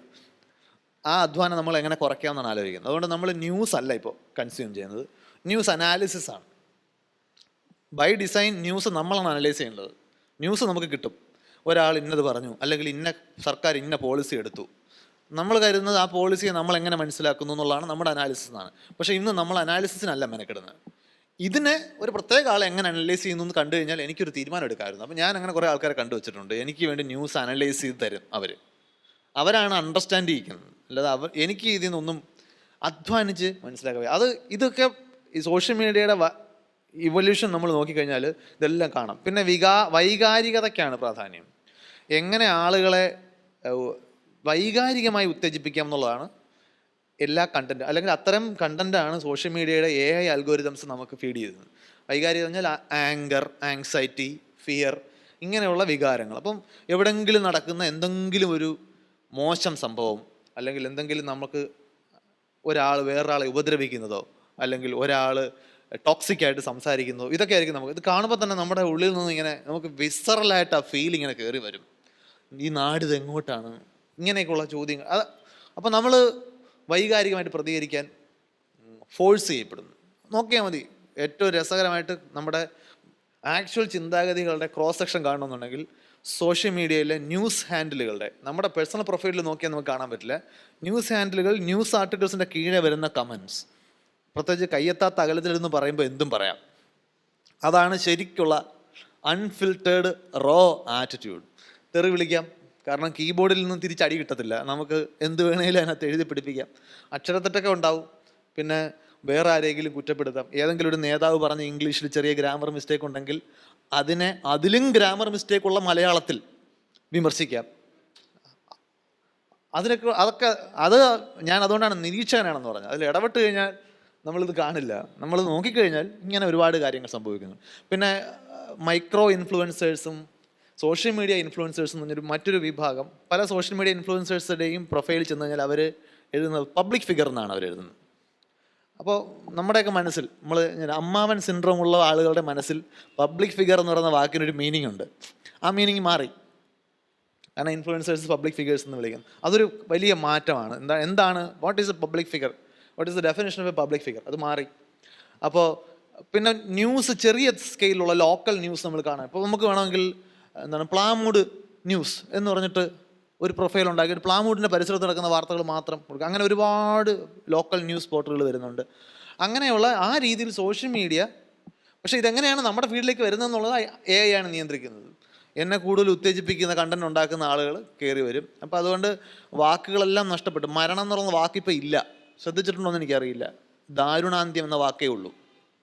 സോഷ്യൽ മീഡിയയിൽ നിങ്ങൾ ഒരിക്കലും മരണം എന്ന വാക്ക് കാണില്ല, ആണ് ദാരുണാന്ത്യം ആയിരിക്കണം. അത് എവിടെ ഏത് സാഹചര്യത്തിൽ ആര് മരിച്ചാലും ദാരുണാന്ത്യമായിരിക്കും. ഇത് കുറച്ച് കഴിയുമ്പോൾ നമ്മൾ സെൻസിറ്റിവിറ്റി നഷ്ടപ്പെടും ദാരുണാന്ത്യം എന്നുള്ള വാക്കോട്. അപ്പം നമ്മൾ കുറച്ചുകൂടി കടുത്ത ദാരുണാന്ത്യം എന്നോ മറ്റോ പ്രയോഗിക്കേണ്ടി വരുമായിരിക്കും. അങ്ങനെ ആ വാക്കിൻ്റെ നമ്മൾ കൂടുതൽ ഇൻറ്റൻസ് ആയിട്ടുള്ള വാക്കുകൾ ഉപയോഗിക്കുമ്പോൾ അതിൻ്റെ മീനിങ് കുറഞ്ഞു വരുമല്ലോ. അപ്പോൾ അത് ഞെട്ടിക്കുന്ന വാർത്തകളല്ലേ വരുന്നുള്ളൂ. നോക്കിയാൽ മതി, ആ വാർത്തയുടെ ഹെഡ്ലൈനിലുണ്ടാവും പോലീസിനെ ഞെട്ടിച്ചു, അല്ലെങ്കിൽ നാട്ടുകാരെ നടുക്കി, ഇങ്ങനെ പ്രാസമൊക്കെ ഒപ്പിച്ച് ഈ വൈകാരികതയുടെ തള്ളിക്കയറ്റം. ഞാനൊരു ഈ സയൻസ് കമ്മ്യൂണിക്കേറ്റർ എന്ന നിലയിൽ എന്നെ അലോസരപ്പെടുത്തുന്ന ആ ഭാഗങ്ങളാകുന്നതിൻ്റെ ഒരു കാരണമാണ് നിങ്ങൾക്ക് വൈകാരികമായിട്ട് ചിന്തിക്കാൻ പറ്റില്ല, വൈകാരികമായിട്ട് നിങ്ങൾക്ക് പ്രതികരിക്കാനേ പറ്റുള്ളൂ. സോഷ്യൽ മീഡിയ പ്ലാറ്റ്ഫോംസിന് വേണ്ടത് നിങ്ങളുടെ പ്രതികരണമാണ്, നിങ്ങളുടെ ചിന്തയല്ല. നിങ്ങളെ കൊണ്ട് പ്രതികരിപ്പിക്കുക. അവരതിനെ വിളിക്കുന്ന വാക്ക് എൻഗേജ്മെൻ്റ് എന്നാണ്. നിങ്ങൾ എത്ര നേരം അതുമായിട്ട് എൻഗേജ് ചെയ്യുന്നു. ആ എൻഗേജ്മെൻറ്റ് നമ്മൾ കരുതുന്നത് പോലെ നമ്മൾ കമൻറ്റ് ചെയ്യുന്നതോ നമ്മൾ ആക്റ്റീവ്ലി അതിനകത്ത് ലൈക്കോ ഷെയറോ ചെയ്യുന്നതോ ഒന്നും അല്ല.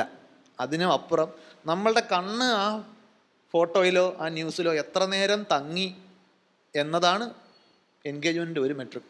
ഇവർക്ക് എങ്ങനെ അറിയാം? അവർക്ക് അറിയാൻ പറ്റും. അതിനാണ് നമ്മൾ ഈ പറഞ്ഞ സാങ്കേതിക വിദ്യകൾ അവരുപയോഗിക്കുന്നത്. നമ്മളിങ്ങനെ ന്യൂസ് ഫീൽഡിൽ ഇങ്ങനെ സ്ക്രോൾ ചെയ്ത് പോകുന്ന വഴിക്ക് ഒരു ഫോട്ടോയിൽ നമ്മൾ ഒരു മൈക്രോ സെക്കൻഡ് കൂടുതൽ നേരം നിന്നാൽ അത് എന്താണ് പണ്ടത്തെ നമ്മുടെയൊക്കെ കുട്ടിക്കാലത്ത് കാലിയ എല്ലാം കാണുന്നുണ്ടായിരുന്നു. ഇന്നത്തെ കാലിയ എന്ന് പറയുന്നത് ഈ അൽഗോരിതമാണ്. നിങ്ങൾ ഏത് പോസ്റ്റിൽ എത്ര നേരം നിൽക്കുന്നു, എന്താണ് ഒന്നുകൂടി ബാക്കിലേക്ക് പോകുന്നത്, നിങ്ങൾ ഏത് മൂഡിലാണിത് കാണുന്നത്. അതായത് നമ്മൾ ഇരിക്കുമ്പോൾ ഫോൺ ഉപയോഗിക്കുന്നതും നിൽക്കുമ്പോൾ ഫോൺ ഉപയോഗിക്കുന്നതും തമ്മിൽ ഫോൺ പിടിക്കുന്ന ആംഗിളൊക്കെ മാറും. ഞാൻ ഇങ്ങനെയാണോ ഫോൺ പിടിക്കുന്നത്, ഇങ്ങനെയാണോ പിടിക്കുന്നത്. ഫോണിന് ആക്സിലറോമീറ്റർ എന്ന് പറയുന്നൊരു സെൻസറുണ്ട്, ഫോണിൻ്റെ ഓറിയൻറ്റേഷൻ അറിയാനുള്ളതാണ്. അതിൻ്റെ ഡേറ്റ ഉൾപ്പെടെ AI ഉപയോഗിച്ച് ഈ കമ്പനീസ് മോണിറ്റർ ചെയ്യുന്നുണ്ട്. കാരണം നമ്മൾ ഏത് മൂഡിൽ നിൽക്കുന്നതനുസരിച്ചിട്ട് വേണം നമ്മുടെ എന്ത് കാണിക്കണം എന്നവർക്ക് തീരുമാനിക്കാൻ. അപ്പോൾ ആ രീതിയിൽ നമ്മൾ നോക്കുമ്പോൾ നമ്മളെ നിയന്ത്രിക്കുന്ന ഒരു പ്ലാറ്റ്ഫോമായി സോഷ്യൽ മീഡിയ ഇവോൾവ് ചെയ്തു. അപ്പോൾ ഇനി this is going to stay. ഇനി ഇതിനെങ്ങനെ നാവിഗേറ്റ് ചെയ്ത് പോകാമെന്നുള്ളതാണ് ഒരുപക്ഷെ നമ്മൾ പഠിക്കേണ്ടത്. അതാണ് എൻ്റെ ഈ കാര്യത്തിലുള്ള ആദ്യത്തെ എൻ്റെ ആശങ്ക. സോഷ്യൽ മീഡിയയുടെ ഒരു കോറായിട്ടുള്ള രീതി എന്ന് പറയുന്നത് അറ്റൻഷൻ എക്കോണമിയുടേതാണ്. ഈ അറ്റൻഷൻ എക്കോണമി എന്ന് പറയുന്നത് അതും ഈ പറയുന്ന കണക്ക് പുതിയൊരാശയമാണ്. ഇപ്പോൾ പറയുന്ന കണക്ക് നൂറ്റാണ്ടുകളായിട്ടൊന്നും ഉണ്ടായിരുന്നൊരു ഐഡിയ ഒന്നും അല്ല. 70കളിലും 80കളിലും ഒക്കെയുള്ള ചില എക്കണോമിസ്റ്റുകളും ബിഹേവിയറൽ സൈക്കോളജിസ്റ്റുകളൊക്കെ വന്നിട്ട് അവരാണ് ഈ ഒരു ഐഡിയയെ മുന്നോട്ട് കൊണ്ടുവയ്ക്കുന്നത്. അതിനൊരു റീസൺ ഉണ്ട്. ആ റീസൺ മനസ്സിലാക്കിയാലേ നമ്മൾ എന്തുകൊണ്ടാണ് ഇവർ ഇങ്ങനെ ബിഹേവ് ചെയ്യുന്നു എന്നുള്ളത് കൂടി മനസ്സിലാക്കാൻ പറ്റുള്ളൂ. നമ്മൾ സോഷ്യൽ മീഡിയയ്ക്കകത്ത്, സോഷ്യൽ മീഡിയ എന്നല്ല, നമുക്ക് ഇൻഫർമേഷൻ എന്നുള്ളൊരു സംഭവം എടുക്കാം. പണ്ടൊക്കെ നമ്മൾ പറയുന്നത് ഇൻഫർമേഷൻ ഒരു കമ്മോഡിറ്റിയാണ്, ഒരു വസ്തുവാണ്, നിങ്ങൾക്കത് വിറ്റ് കാശാക്കാം. കണ്ടൻറ് ക്രിയേറ്റേഴ്സ്, ഇപ്പോൾ ബിജുവിനെ പോലുള്ള ആൾക്കാരൊക്കെ അവരുടെ കണ്ടൻറ്റിനെ ഒരു കൊമേഴ്ഷ്യലായിട്ടോ അല്ലെങ്കിൽ ഒരു പ്രോഡക്റ്റായിട്ടോ ഒരു വാല്യൂ ജനറേറ്റിംഗ് സംഭവമായിട്ട് കാണുന്നുണ്ട്. പക്ഷേ ഇൻഫാക്റ്റ് കണ്ടൻറ്റിന് അതിരില്ല. നിങ്ങൾക്ക് എത്ര വേണമെങ്കിലും കണ്ടൻറ് ഉണ്ടാക്കാൻ പറ്റും. ഇപ്പോഴുള്ള റൈറ്റ് നൗ ഈ 2026 ഇന്ന് ലോകത്തുള്ള മൊത്തം ഡിജിറ്റൽ ഡാറ്റയുടെ, മനുഷ്യൻ ഡിജിറ്റൽ അല്ലാതെയും ഡാറ്റ ക്രിയേറ്റ് ചെയ്യുന്നുണ്ട്, അതല്ലാതെ ഡിജിറ്റൽ ഡാറ്റയുടെ മൊത്തം അളവ് നോക്കുകയാണെങ്കിൽ ഏതാണ്ട് 220 സെറ്റാബൈറ്റ് വരുമെന്നാണ് പറയപ്പെടുന്നത്. ഒരു സെറ്റാബൈറ്റ് എന്ന് വെച്ച് കഴിഞ്ഞാൽ ഏതാണ്ട് 1 ട്രില്യൺ ഗിഗാബൈറ്റ്. ഒരു ഗിഗാബൈറ്റിൻ്റെ കഥ നമുക്കറിയാം. ഒരു സിനിമ, നിങ്ങളൊരു ആവറേജ് സിനിമയാണ്, ഒരു 2 മണിക്കൂറുള്ള മലയാള സിനിമയാണെങ്കിൽ 3 GB ആണ് വരുന്നത്. അപ്പോൾ ഊഹിക്കാമല്ലോ. ഇതുപോലെ 1 ട്രില്യൺ എന്ന് വെച്ചാൽ 1 ലക്ഷം കോടി, 220 ലക്ഷം കോടി ഗിഗാബൈറ്റാണ് ഇപ്പോഴത്തെ മൊത്തം ഡാറ്റയുടെ അളവ്. ഇത് 2025 വെറും 190 സെറ്റാബൈറ്റ് ആയിരുന്നു. 2029 540 ആവും. അതായത് ഇപ്പോഴുള്ളതിൻ്റെ ഏതാണ്ട് ഇരട്ടിയോളം ആ സമയത്തെത്തും. ഇനി ഇതിൻ്റെ ഒരു സ്കെയിൽ പറയാം. ഈ 220 ഗിഗാബൈറ്റിനെ നമ്മൾ സിനിമകളായിട്ട് ആണ് സൂക്ഷിച്ചിരിക്കുകയെന്ന് വയ്ക്കുക. ഈ സിനിമകൾ നമ്മുടെ നാട്ടിലുള്ള ഇൻ്റർനെറ്റ് ആക്സസ് ഉള്ള എല്ലാ ആൾക്കാർക്കും കാണാൻ പറ്റുമെന്ന് വിചാരിക്കുക. അപ്പോൾ ലോകത്ത് മൊത്തം 800 കോടി മനുഷ്യന്മാരുണ്ട്. 800 കോടിയിൽ ഇൻ്റർനെറ്റ് ആക്സസ് എത്ര പേർക്കുണ്ടാവും? ഇപ്പോഴത്തെ ഒരു ഏകദേശ കണക്ക് പ്രകാരം കുറച്ച് എക്സാജറേറ്റഡ് ആണ്, അതൊക്കെ നമ്മൾ വിശ്വസിച്ചേ പറ്റൂ. ഇപ്പോൾ ഇന്ത്യയിൽ തന്നെ പറയണമെങ്കിൽ 140ഓളം കോടി മനുഷ്യന്മാരിൽ നമ്മുടെ ടെലികോം അതോറിറ്റി പറയുന്നത് 90-95 കോടി ആൾക്കാർക്ക് ഇൻ്റർനെറ്റ് ആക്സസ് ഉണ്ടെന്നാണ്. ആക്ച്വലി വളരെ ന്യൂട്രലായിട്ടുള്ള മറ്റു കണക്കുകൾ പറയുന്നത് അത്രയൊന്നും ഇല്ല, ഒരു 80-85 കോടിയൊക്കെ ഉണ്ടാവുള്ളൂ. ഇനി 85 കോടിയാണെങ്കിൽ കൂടിയും അതിൽ എത്ര പേര് കൃത്യമായിട്ട് ഇതിനെ ഉപയോഗിക്കുന്നു എന്ന് ചോദിച്ചാൽ വേറൊരു ക്വസ്റ്റ്യൻ മാറ്റി നിർത്തുന്നുണ്ട്. എന്നാലും നമുക്ക് ഏകദേശം ഒരു 50% ആൾക്കാർ ഇത്തരത്തിൽ ഇൻ്റർനെറ്റ് ഉപയോഗിക്കുന്നു എന്ന് വിചാരിക്കാം. അതായത് 400 കോടി ആൾക്കാർ ഇൻ്റർനെറ്റ് ഉപയോഗിക്കുന്നു. ഈ 400 കോടി ആൾക്കാർ ഒരു ദിവസത്തിൽ അവരുടെ ദിവസത്തിൻ്റെ 1/3 പൂർണ്ണ സമയം ഈ ഇൻ്റർനെറ്റ് കാണാനായി വിനിയോഗിക്കുന്നു എന്ന് വിചാരിക്കുക. അതായത് 8 മണിക്കൂർ കാണാൻ ഉപയോഗിക്കുന്നുവെങ്കിൽ ഈ 220 സെറ്റാബൈറ്റിനെ കണ്ടു തീർക്കാൻ, ആ സിനിമ മുഴുവൻ കണ്ടു തീർക്കാൻ ഏതാണ്ട് 12.5 കൊല്ലം വേണം. ലോകത്തുള്ള എല്ലാ മനുഷ്യന്മാരും കുത്തിയിരുന്ന് സിനിമ കാണുമ്പോഴുള്ള കണക്കാണ് ഈ പറയുന്നത്. ഇത് നമ്മൾ 12.5 കൊല്ലം കൊണ്ട് കണ്ടു തീർത്തു എന്നിരിക്കട്ടെ, 3 കൊല്ലം കഴിയുമ്പോൾ ഇതിൻ്റെ ഇരട്ടി വരികയാണ്. അപ്പോൾ 3 കൊല്ലം കഴിഞ്ഞിട്ട് നമ്മൾ നോക്കുമ്പോൾ അന്ന് പ്രൊഡ്യൂസ് ചെയ്ത മൊത്തം സംഭവങ്ങൾ മുഴുവൻ കണ്ടു തീർക്കാനായിട്ട് നിങ്ങൾക്ക് വീണ്ടും 12.5 കൊല്ലം പോരാ. കാരണം എന്ന് വെച്ച് കഴിഞ്ഞാൽ ഇതിനിടയിൽ ഉണ്ടായത് ബാക്കിയും വരികയാണ്. അപ്പോൾ അറ്റൻഷൻ എക്കോണമിയുടെ വളരെ ബേസിക് ആയിട്ടുള്ള ലോജിക്ക് എന്ന് പറയുന്നത് നിങ്ങളുടെ ശ്രദ്ധ ലിമിറ്റഡ് ആണ്. നിങ്ങൾക്ക് കൃത്യമായി ഒരു ദിവസം 24 മണിക്കൂറേ മാക്സിമം ഉള്ളൂ. ഉറങ്ങാതിരുന്ന് കണ്ടാലും 24 മണിക്കൂറേ ഉള്ളൂ. പക്ഷേ ഇൻഫർമേഷൻ അബൻഡൻ്റ് ആയിട്ട് ഉണ്ടാക്കാൻ പറ്റും. ഇൻഫർമേഷൻ ഉണ്ടാക്കാൻ മനുഷ്യരുണ്ട്, മനുഷ്യരല്ലാതെ AI സിസ്റ്റംസും ഉണ്ട്. അപ്പോൾ ഈ AI സിസ്റ്റംസ് വരുമ്പോൾ എത്രത്തോളം നിങ്ങളുടെ ശ്രദ്ധ ആകർഷിക്കാൻ പറ്റുന്നുവോ അത്രത്തോളം അവർക്ക് ലാഭം ഉണ്ടാക്കാൻ പറ്റും. ഈ നിങ്ങളുടെ ശ്രദ്ധ ആകർഷിക്കാൻ എന്ത് വേണം? നേരത്തെ വൈശാഖൻ സൂചിപ്പിച്ചതുപോലെ തന്നെ പല രീതിയിലുള്ള ടെക്നിക്കുകൾ അവർ ഉപയോഗിക്കും. നമ്മൾ ചിലപ്പോൾ നിസ്സാരമെന്ന് കരുതുന്ന ടെക്നിക്കുകൾ പോലും അവരുടെ കൃത്യമായ സ്ട്രാറ്റജിയാണ്. ഒരു ഉദാഹരണം പറയുകയാണെങ്കിൽ, ഒരു ഫോൺ എടുത്ത് നമ്മളൊരു യൂട്യൂബിലെ വീഡിയോ നോക്കുന്ന സമയത്ത് അത് ഓട്ടോ പ്ലേ ചെയ്യും. ഓട്ടോ പ്ലേ ചെയ്യുമ്പോൾ എന്താണ് അവിടെ ബേസിക് ആയിട്ട് നമ്മുടെ അടുത്ത് പറയുന്നത്, നിങ്ങൾ ചിന്തിക്കേണ്ട, ഞാൻ കാണിച്ചു തരാം. നിങ്ങൾ ഫേസ്ബുക്ക് ഇങ്ങനെ സ്ക്രോൾ ചെയ്ത് പോകുമ്പോൾ ഓരോ വീഡിയോയും ഓട്ടോ പ്ലേ ചെയ്യുമ്പോൾ അത് പ്ലേ ചെയ്യണോ വേണ്ടയോ എന്ന് നിങ്ങൾ ചിന്തിക്കാൻ എടുക്കുന്ന 3 സെക്കൻഡ് അല്ലെങ്കിൽ ഒരു 3 മൈക്രോ സെക്കൻഡ് അവിടെ ലാഭിക്കുകയാണ്, അതിൻ്റെ ലാഭമുണ്ടാക്കുകയാണ്. അല്ലെങ്കിൽ നേരത്തെ വൈശാഖൻ സൂചിപ്പിച്ചതുപോലെ എല്ലാവരും ഇമോഷണലി ചാർജ്ഡ് ആവുന്നു. കാരണം അവിടെ കൃത്യമായൊരു മോഡൽ പ്രവർത്തിക്കുന്നുണ്ട്. ആ മോഡൽ പറയുന്നത് പ്രൈം മോഡൽ എന്നാണ്, PRIME. അതിലെ PR എന്നുള്ളത് എന്താ പറയുക, പ്രൈഡ് അല്ലെങ്കിൽ പ്രസ്റ്റീജ് എന്നൊക്കെ പറയുന്ന ഒരു വാക്കിനെയാണ് PR എന്നുള്ള വാക്ക് ലെറ്റേഴ്സ് ഉദ്ദേശിക്കുന്നത്. I എന്ന് പറയുന്നത് നിങ്ങളുടെ ഇൻഹൗസ് ആയിട്ടുള്ള, അതായത് നിങ്ങൾ അകത്താണോ പുറത്താണോ. ഇപ്പോൾ വൈശാഖൻ എൻ്റെ ആളാണോ ബിജുവിൻ്റെ ആളാണോ? എൻ്റെ ആളാണെങ്കിൽ നമ്മൾ ഒരുമിച്ച് നിൽക്കും, ബിജുവിൻ്റെ ആളാണെങ്കിൽ എനിക്ക് കാണേണ്ട ആവശ്യമില്ല. ഈ ഒരു ഇൻ ഗ്രൂപ്പ് ഇൻട്രാക്ഷൻ ഉള്ള വീഡിയോസിന് നമ്മൾ കൂടുതൽ കാണും. എന്ന് പറയുന്നത് ഇമോഷനാണ്. ഇമോഷൻ ഡ്രിവണായിട്ടുള്ള വീഡിയോസിന് നമ്മൾ കൂടുതലായി കാണാൻ ശ്രമിക്കുന്നു.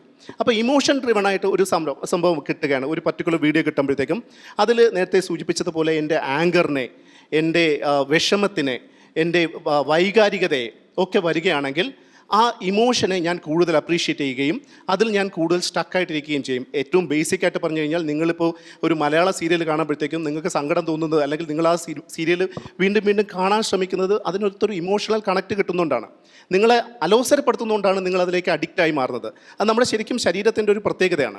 നേരത്തെ ഞാൻ സൂചിപ്പിച്ച എന്ന് പറയുന്ന സംഭവം, അല്ലെങ്കിൽ ഞാൻ മറന്നു എന്ന് പറഞ്ഞ സാധനം മൊറാലിറ്റിയാണ്. ശരിക്കും പറഞ്ഞാൽ സോഷ്യൽ മീഡിയയുടെ തലത്തിൽ ഇപ്പോൾ ഒരു പുതിയ തൊഴിൽ മേഖല തന്നെയുണ്ട്. ആ തൊഴിൽ മേഖല എന്ന് പറയുന്നത് ശരിക്കും പറഞ്ഞാൽ മോറൽ ഓൺട്രപ്രണേഴ്സ് എന്ന് പറയുന്ന ഒരു കോൺസെപ്റ്റാണ്. അതായത് സദാചാര വ്യവസായികൾ, സദാചാരം വിറ്റിട്ട് കാശുണ്ടാക്കുന്ന, സദാചാരം വിറ്റിട്ട് അറ്റൻഷൻ നേടുന്ന ഒരു ഗ്രൂപ്പ് ഓഫ് ആൾക്കാരെ നമുക്ക് നിരന്തരം കാണാൻ പറ്റും. ഇപ്പോൾ തന്നെ വളരെ ലളിതമായിട്ട് 2 ദിവസം മുമ്പ് നടന്നൊരു എക്സാമ്പിൾ പറയാം. അതിനകത്ത് ഞാൻ പക്ഷം പിടിക്കുകയൊന്നുമല്ല. തിരുവനന്തപുരത്ത് ഒരു സിനിമാ നടൻ്റെ കാറ് വേറൊരു 2 പേരെ ഇടിച്ചു. അതൊരു ക്രാഷാണ്, ആക്സിഡൻ്റ് എന്ന് പറയാൻ പറ്റില്ല, 2 പേരുടെ ഭാഗത്തും തെറ്റുകളുണ്ട് എന്ന് നമുക്ക് തോന്നുന്നു. ഒരു സംഭവം ഉണ്ടായി. അതിനുശേഷം നിങ്ങൾ സോഷ്യൽ മീഡിയ എടുത്ത് നോക്കിക്കഴിഞ്ഞാൽ എന്താണ്, ഇതിൽ ശരി തെറ്റുകളുടെ തർക്കമാണ് നടക്കുന്നത്. ഇതിൽ ആരാണ് ശരി? അദ്ദേഹമാണ്, സിനിമാ നടൻ ശരിയെന്ന് കുറേ ആൾക്കാർ പറയുന്നു, അതല്ല 2 വീലേഴ്സ് ആയിട്ടുള്ള ആൾക്കാർ ശരിയെന്ന് വേറെ കുറച്ച് ആൾക്കാർ പറയുന്നു. എപ്പോഴും അവിടെ റൈറ്റിയസ്നെസ് എന്ന് പറയുന്ന ഒരു കോൺസെപ്റ്റിനെയാണ് നമ്മൾ ഡിബേറ്റ് ചെയ്തുകൊണ്ടിരിക്കുന്നത്. അവിടെ റൈറ്റിയസ് ആകാതെ സ്വയം ഞാൻ ശരിയുടെ ഭാഗത്താണ് എന്ന് പറയാതെ നിൽക്കാൻ പറ്റാത്ത ഒരു രീതിയിലേക്ക് സോഷ്യൽ മീഡിയ നമ്മളെ കൊണ്ടുപോയി വയ്ക്കുന്നുണ്ട്. ഇത് ശരിക്കും പറഞ്ഞാൽ വൈശാഖൻ നേരത്തെ സൂചിപ്പിച്ച ആ ഒരു വാക്കുണ്ട്, എൻഗേജ്മെൻറ്റ് എന്ന് പറഞ്ഞൊരു വാക്കുണ്ട്. സോഷ്യൽ മീഡിയ ഉപയോഗിക്കുന്നത് എൻഗേജ്മെൻറ്റ് ഒപ്റ്റിമൈസേഷൻ എന്ന ഒരു സ്ട്രാറ്റജിയാണ്. എൻഗേജ്മെൻറ്റ് ഒപ്റ്റിമൈസേഷൻ എന്നതുകൊണ്ട് ഉദ്ദേശിക്കുന്നതെന്ന് വെച്ച് കഴിഞ്ഞാൽ, നിങ്ങളുടെ കണ്ടൻറ്റിനെ അല്ല സോഷ്യൽ മീഡിയ ഇവാലുവേറ്റ് ചെയ്യുന്നത്, പകരം നിങ്ങളുടെ എൻഗേജ്മെൻറ്റിനെയാണ് സോഷ്യൽ മീഡിയ ഇവാലുവേറ്റ് ചെയ്യുന്നത്. എൻഗേജ്മെൻറ്റിനകത്ത് അത് ഒരേ സമയം തന്നെ നിങ്ങളുടെ ഇമോഷണലായിട്ടുള്ള ആസ്പെക്റ്റ് നോക്കുന്നുണ്ട്, നിങ്ങളെ പ്രെഡിക്റ്റ് ചെയ്യാൻ പറ്റുന്നുണ്ടോ എന്ന് നോക്കുന്നുണ്ട്. അതായത് ഇപ്പോൾ ഞാനൊരു സംഭവം കണ്ടുകൊണ്ടിരിക്കുകയാണെങ്കിൽ ഞാൻ അടുത്തത് എങ്ങോട്ടേക്ക് പോകും, അല്ലെങ്കിൽ ഏത് കിട്ടിയാൽ ഞാനിവിടെ കണ്ടിന്യൂ ചെയ്യുമെന്നത് പ്രെഡിക്റ്റ് ചെയ്താൽ മാത്രമേ എനിക്ക് കണ്ടിന്യൂ ചെയ്യാൻ പറ്റുള്ളൂ എന്ന ഒരു തലത്തിൽ ഒരു ഇൻഫർമേഷൻ കിട്ടുന്നത് കൂടുതൽ നേരം എന്നെ അതിനകത്തേക്ക് പിടിച്ചു നിർത്താനുള്ള ഒരു അവസരമായി സോഷ്യൽ മീഡിയ കണക്കാക്കുന്നുണ്ട്. ഇത് കൃത്യമായി ചെയ്യുന്നത് ആർട്ടിഫിഷ്യൽ ഇൻ്റലിജൻസ് ആണ്. അപ്പോൾ നമ്മൾ ഈ ഒരു ചർച്ചയിൽ പറയുന്നുണ്ട് സോഷ്യൽ മീഡിയയുടെ കാലത്ത് ആർട്ടിഫിഷ്യൽ ഇൻ്റലിജൻസ് വരുമ്പോൾ എന്ന് പറയുമ്പോൾ, ശരിക്കും പറഞ്ഞാൽ സോഷ്യൽ മീഡിയ തുടങ്ങിയ കാലം മുതൽ തന്നെ, അല്ലെങ്കിൽ സോഷ്യൽ മീഡിയ 2000-ൻ്റെ തുടക്കത്തിൽ നമ്മളൊക്കെ ഓർക്കുട്ട് ഉപയോഗിച്ച് തുടങ്ങുന്ന കാലഘട്ടം മുതൽ തന്നെ ആർട്ടിഫിഷ്യൽ ഇൻ്റലിജൻസിൻ്റെ സഹായത്തിനെ എടുത്തുകൊണ്ടേയിരിക്കുകയാണ്. ഇപ്പോൾ സംഭവിച്ചിരിക്കുന്ന കാര്യം, ജനറേറ്റീവ് AI എന്നുള്ള ഉള്ളടക്ക നിർമ്മാണത്തിന് വേണ്ടിയിട്ടുള്ള നിർമ്മിത ബുദ്ധി ഈ ഒരു തലത്തിലേക്ക് കൂടുതലായി കൂട്ടിച്ചേർക്കപ്പെട്ടു എന്നുള്ളതാണ്. അതുവരെ നിലനിന്ന ആർട്ടിഫിഷ്യൽ ഇൻ്റലിജൻസിൻ്റെ ഇടപെടൽ എങ്ങനെയാണെന്ന് വെച്ച് കഴിഞ്ഞാൽ, അത് കൃത്യമായിട്ടും പ്രഡിക്ഷന് വേണ്ടിയിട്ട്, അതായത് ഇതിൽ ഇൻവോൾവ് ചെയ്യുന്ന ആൾക്കാർക്ക് കൂടുതൽ താല്പര്യം എന്ത് വേണം, അവർ ഏതൊക്കെ മേഖലയിലേക്ക് കൂടുതൽ കടന്നു പോകാൻ സാധ്യതയുണ്ട്, അവരെ ഇതിൽ പിടിച്ചു നിർത്താൻ ആവശ്യമായ മാനിപ്പുലേറ്റീവ് ടെക്നിക്സ് ഏതൊക്കെയുണ്ട് എന്നുള്ള രീതിയിലായിരുന്നു ആർട്ടിഫിഷ്യൽ ഇൻ്റലിജൻസ് ഇതുവരെയും നിലനിന്ന് വന്നിരുന്നത്. അപ്പോൾ ആ മാനിപ്പുലേറ്റീവ് ടെക്നിക്സാണ് ഇതിനകത്തുള്ള വാല്യൂ ക്രിയേഷനേക്കാളും, കണ്ടൻറ്റിൻ്റെ വാല്യൂ ക്രിയേഷനേക്കാളും മുന്നിൽ നിൽക്കുന്നത് എന്നുള്ളതാണ് ഒരു പച്ചയായ സത്യം. പക്ഷേ അങ്ങനെ പച്ചയായ സത്യം പറയുമ്പോഴും അതേ സോഷ്യൽ മീഡിയക്കകത്താണ് വൈശാഖൻ തമ്പിയും ബിജു മോഹനും ഇരിക്കുന്നത്. ഇവിടെ ശരിക്കും മാനിപ്പുലേറ്റീവായിട്ടുള്ള അർത്ഥരഹിതമായ കണ്ടൻറ്റുകൾ മാത്രമാണോ സൃഷ്ടിക്കപ്പെടുന്നതെന്ന് വെച്ച് കഴിഞ്ഞാൽ അല്ല, അർത്ഥമുള്ള വളരെ പോസിറ്റീവായി ഇതിൽ ഇടപെടാൻ പറ്റുന്ന രീതിയിലുള്ള ഒരു തലം കൂടി സോഷ്യൽ മീഡിയക്കകത്തുണ്ട്. അപ്പോൾ സോഷ്യൽ മീഡിയയ്ക്കും അല്ലെങ്കിൽ ആർട്ടിഫിഷ്യൽ ഇൻ്റലിജൻസിനും ഈ ഒരു ദ്വന്ദ്വ വ്യക്തിത്വം, ഒരു ഡ്യുവൽ പേഴ്സണാലിറ്റി നിലനിൽക്കുന്നുണ്ട് എന്നുള്ളത് നമ്മൾ തിരിച്ചറിയേണ്ടത് വളരെ പ്രധാനപ്പെട്ട ഒരു കാര്യമാണ്.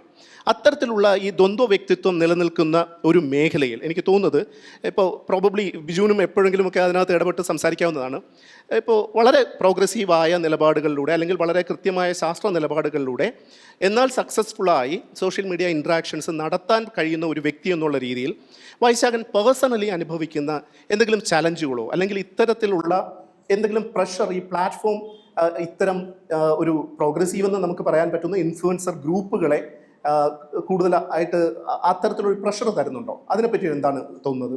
ഞാൻ സോഷ്യൽ മീഡിയയിൽ ഇടപെടുന്ന ഒരാളല്ല എന്ന് പറഞ്ഞത് കുറച്ച് എംഫസൈസ് ചെയ്ത് പറഞ്ഞതിൻ്റെ കാരണം അതാണ്. സോഷ്യൽ മീഡിയയിൽ ഞാനത് കോൺട്രാസ്റ്റ് പറയാൻ മനസ്സിലാവും. എനിക്കറിയാവുന്ന കുറേ ആളുകൾ സോഷ്യൽ മീഡിയയിൽ ഇതുപോലെ ഇത്തരം ആശയങ്ങളൊക്കെ പങ്കുവച്ചിരുന്ന ആളുകൾ പലരും സോഷ്യൽ മീഡിയയിൽ ഒരു നെഗറ്റിവിറ്റിയിൽ മനം എടുത്തിട്ട് നിർത്തിയവർ ഒരുപാട് പേരുണ്ട്. ഈവൻ ചെറുപ്പക്കാരായ കുറച്ച് പേര്, എൻ്റെ വിദ്യാർത്ഥികളൊക്കെ ആയിരുന്ന കുറച്ച് പേരൊക്കെ യൂട്യൂബിൽ ഇതുപോലെ വീഡിയോ ഒക്കെ ചെയ്തതിന് ശേഷം അവരുടെ അതിനകത്ത് വരുന്ന കമൻറ്റ്, അത് നേരത്തെ പറഞ്ഞ എൻഗേജ്മെൻറ്റിന് സോഷ്യൽ മീഡിയയിൽ ഏറ്റവും ബെസ്റ്റ് എന്ന് പറയുന്നത് നെഗറ്റിവിറ്റി ബൂസ്റ്റ് ചെയ്യുക എന്ന് പറയുന്നത്. നെഗറ്റിവിറ്റിയാണ് ഏറ്റവും കൂടുതൽ നമ്മളെ എൻഗേജ് ചെയ്യുന്നത്. അപ്പോൾ ഇതൊരു വലിയ പ്രശ്നമാണ്. നേരത്തെ ഞാനിവിടെ വന്നപ്പോൾ ബിജുമോഹൻ ഒരു ഉദാഹരണം, എൻ്റെ ഒരു പ്രഭാഷണത്തിനിടയ്ക്ക് ഞാൻ പറയുന്നൊരു കാര്യം, ഈ ജലദോഷം ഉണ്ടാകുന്നത് എങ്ങനെയെന്നുള്ളതിനെ കുറിച്ച് സാധാരണ മനുഷ്യരുടെ ഇടയിലുള്ള ഒരു തെറ്റിദ്ധാരണയെക്കുറിച്ച് ഒന്ന് റെഫർ ചെയ്യുന്നുണ്ട്. അതായത് തലയിൽ വെള്ളം നിന്നിട്ട് അകത്തേക്ക് ഇറങ്ങിയിട്ടാണ് നീര് ഇറങ്ങിയാണ് ജലദോഷം വരുന്നതെന്ന് കരുതുന്ന ആളുകളുണ്ട്. പക്ഷേ വെള്ളത്തിൽ അങ്ങനെ നമ്മുടെ സ്കിന്നിലൂടെ കയറാൻ പറ്റില്ല എന്നും, ഇതാണ് ഞാൻ അവിടെ ഡീബങ്ക് ചെയ്യുന്നൊരു തെറ്റിദ്ധാരണ. പക്ഷെ അതിൻ്റെ താഴെ ആൾക്കാർ തെറി വിളിക്കുകയാണ്. ഈ ജലദോഷത്തെക്കുറിച്ച് വിശദീകരിക്കുന്നതിനകത്ത് എന്തിനാണ് ആളുകൾക്ക് ഇത്ര വികാരങ്ങൾ? വി ഡോണ്ട് നോ, നമുക്കറിയില്ല. അതുപോലെ അടുത്തിടെ വന്ദേ ഭാരത് ട്രെയിനിൻ്റെ ഒരു ടിക്കറ്റിൻ്റെ ഒരു കോപ്പി, അത് വന്ദേ ഭാരതിനല്ല, ജനറലി ഇന്ത്യൻ റെയിൽവേയിലെ ടിക്കറ്റ് ബുക്കിങ്ങിനുള്ളൊരു തമാശയാണത്. നിങ്ങൾ കൺഫേംഡ് ടിക്കറ്റ് ബുക്ക് ചെയ്യുമ്പോൾ പോലും ടിക്കറ്റിൽ ചിലപ്പോൾ ഡിപ്പാർച്ചർ ടൈമും അറൈവൽ ടൈമും നോട്ട് ആപ്ലിക്കബിൾ എന്ന് കാണിച്ചേക്കും. ഇതിലെ ഞാൻ ആ സ്ക്രീൻഷോട്ട് ഇട്ടിട്ട് ഈ ടിക്കറ്റിൻ്റെ മീനിങ് എന്താണ് എന്ന് എഴുതിയിട്ടുണ്ട്. അതായത് സമയം നിങ്ങൾ അറിയേണ്ട കാര്യമില്ല. അതായത് എനിക്കൊരു സ്ഥലത്ത് പോകാൻ വേണ്ടി ഞാൻ ട്രെയിൻ ബുക്ക് ചെയ്യുന്നു, ടൈം നോട്ട് ആപ്ലിക്കബിൾ. ഓക്കെ, നമ്മൾ ആ ട്രെയിനിനെ വേറെ ട്രാക്ക് ചെയ്യണം, അതെവിടെയാണ് വരുന്നത് അറിയാൻ വേണ്ടി. ഇതിൻ്റെ കീഴൊക്കെ ഇത് ഞാൻ പോസ്റ്റ് ഇട്ടിട്ട്, ഞാൻ എൻ്റെ ഒരു രീതി എന്ന് പറഞ്ഞാൽ ഞാൻ സോഷ്യൽ മീഡിയയിൽ പോസ്റ്റ് ചെയ്തിട്ട് പിന്നെ ഞാൻ അങ്ങോട്ട് പോകില്ല, അതെന്തൊരു ആയിക്കോട്ടെ എന്നുള്ളത് ഇതാണ്. അപ്പോൾ ചില ആൾക്കാരൊക്കെ വഴിയിൽ വെച്ച് കാണുമ്പോൾ എയറിലാണല്ലോ എന്ന് പറയും. അത് ഇന്നത്തെ ഒരു പ്രയോഗമാണ്, എയറിലാവുക എന്ന്. അപ്പം ഞാൻ ചോദിക്കും, ആണോ? എന്തോ താങ്ക്സ് ഫോർ ദ അത്രേ ഉള്ളൂ. ഞാനിത് ശ്രദ്ധിക്കുന്നേ ഇല്ല. കാരണം എയറിലാവുക എന്ന് പറയുന്നത് ഒരു പ്രോപ്പർ വെർബ് പോലും അല്ല. കാരണം എയറിലാകുന്ന ആൾ അറിയണമെങ്കിൽ അയാൾ അതിനെക്കുറിച്ച് ബോധം അറിയണം. എയറിലാക്കുന്ന എന്ന ഉദ്ദേശത്തോടുകൂടി ആരും ഒന്നും ചെയ്യുന്നില്ല. എല്ലാവരും കൂടെ ചേർന്ന് ചീത്ത വിളിക്കുമ്പോൾ അയാൾ എയറിൽ പോയതായി പറയപ്പെടുന്നു. അങ്ങനെയുള്ളൂ. അപ്പോൾ ഇത് സോഷ്യൽ മീഡിയയ്ക്ക് വരുന്നൊരു പ്രശ്നമാണ്.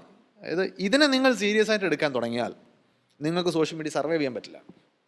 ഇത് പ്രശ്നമാകുന്നത് നിങ്ങൾ പ്രോഗ്രസീവായിട്ടുള്ള കാര്യങ്ങൾ പറയുന്നെങ്കിലേ ഉള്ളൂ. നേരത്തെ പറഞ്ഞ റൈച്ചസ്നെസ്സിന് വേണ്ടി വാദിക്കുകയാണ് എന്നുണ്ടെങ്കിൽ ഇത് വളരെ വളക്കൂറുള്ളൊരു മണ്ണാണ്. ഇപ്പോൾ നേരത്തെ പറഞ്ഞ ഉദാഹരണം, ഇപ്പോൾ ഏറ്റവും ലേറ്റസ്റ്റ് ആയിട്ട് മലയാള സോഷ്യൽ മീഡിയ നടന്നുകൊണ്ടിരിക്കുന്നത് സിനിമാ നടൻ്റെ കാറിടിച്ച് ഒരു ബൈക്കിലെ 2 പേർക്ക് പരിക്ക് പറ്റി. ഇതിലാരാണ് ശരി, ആരാണ് തെറ്റ്? ഇതിനകത്ത് 2 പേർക്കും ഒരു കോൺട്രിബ്യൂട്ടിങ് എറർ സംഭവിച്ചിട്ടുണ്ട് എന്നുള്ള കാര്യം പറഞ്ഞാൽ ചർച്ച അവിടെ അവസാനിച്ചു. അങ്ങനെ അവസാനിക്കാൻ പാടില്ല. നിങ്ങൾ ഏതൊക്കെ ഒരു സൈഡിൽ നിന്നാൽ മാത്രമേ ചർച്ച ചെയ്യാൻ പറ്റൂ. ഇത് സോഷ്യൽ മീഡിയ വന്നതിന് ശേഷം ഉണ്ടായ മനുഷ്യൻ്റെ ടെൻഡൻസി അല്ല. സോഷ്യൽ മീഡിയ വന്നപ്പോൾ ഇത് ലോ കോസ്റ്റിൽ ചെയ്യാൻ പറ്റും എന്നുള്ളതാണ് വ്യത്യാസം. ഇതിനു മുമ്പ് അത് തന്നെയാണ്. നമ്മൾ ഒരു റോഡ് ആക്സിഡൻറ്റ് നടന്നാൽ, ഞാൻ ഒരുപാട് സ്ഥലത്ത് കണ്ടിട്ടുണ്ട്. ഞാൻ സിറ്റിയിൽ പഠിക്കുന്ന സമയത്ത് സിറ്റിയിലെ റോഡിൽ എപ്പോഴും എവിടെയെങ്കിലും ഒരു ആക്സിഡൻറ്റ് നടക്കും.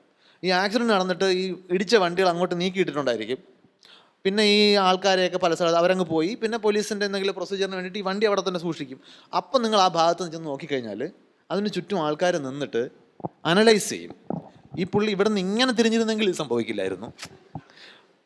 ശ്രദ്ധിച്ചിട്ടല്ലേ? അല്ലല്ലല്ല, അതങ്ങനെയല്ല. പുള്ളി നമ്മളെങ്ങനെ കുറ്റം പറയാൻ പറ്റും? അങ്ങനെയല്ലേ തിരിയാൻ പറ്റുള്ളൂ. ഇയാൾ ശ്രദ്ധിച്ച് വരണമായിരുന്നു.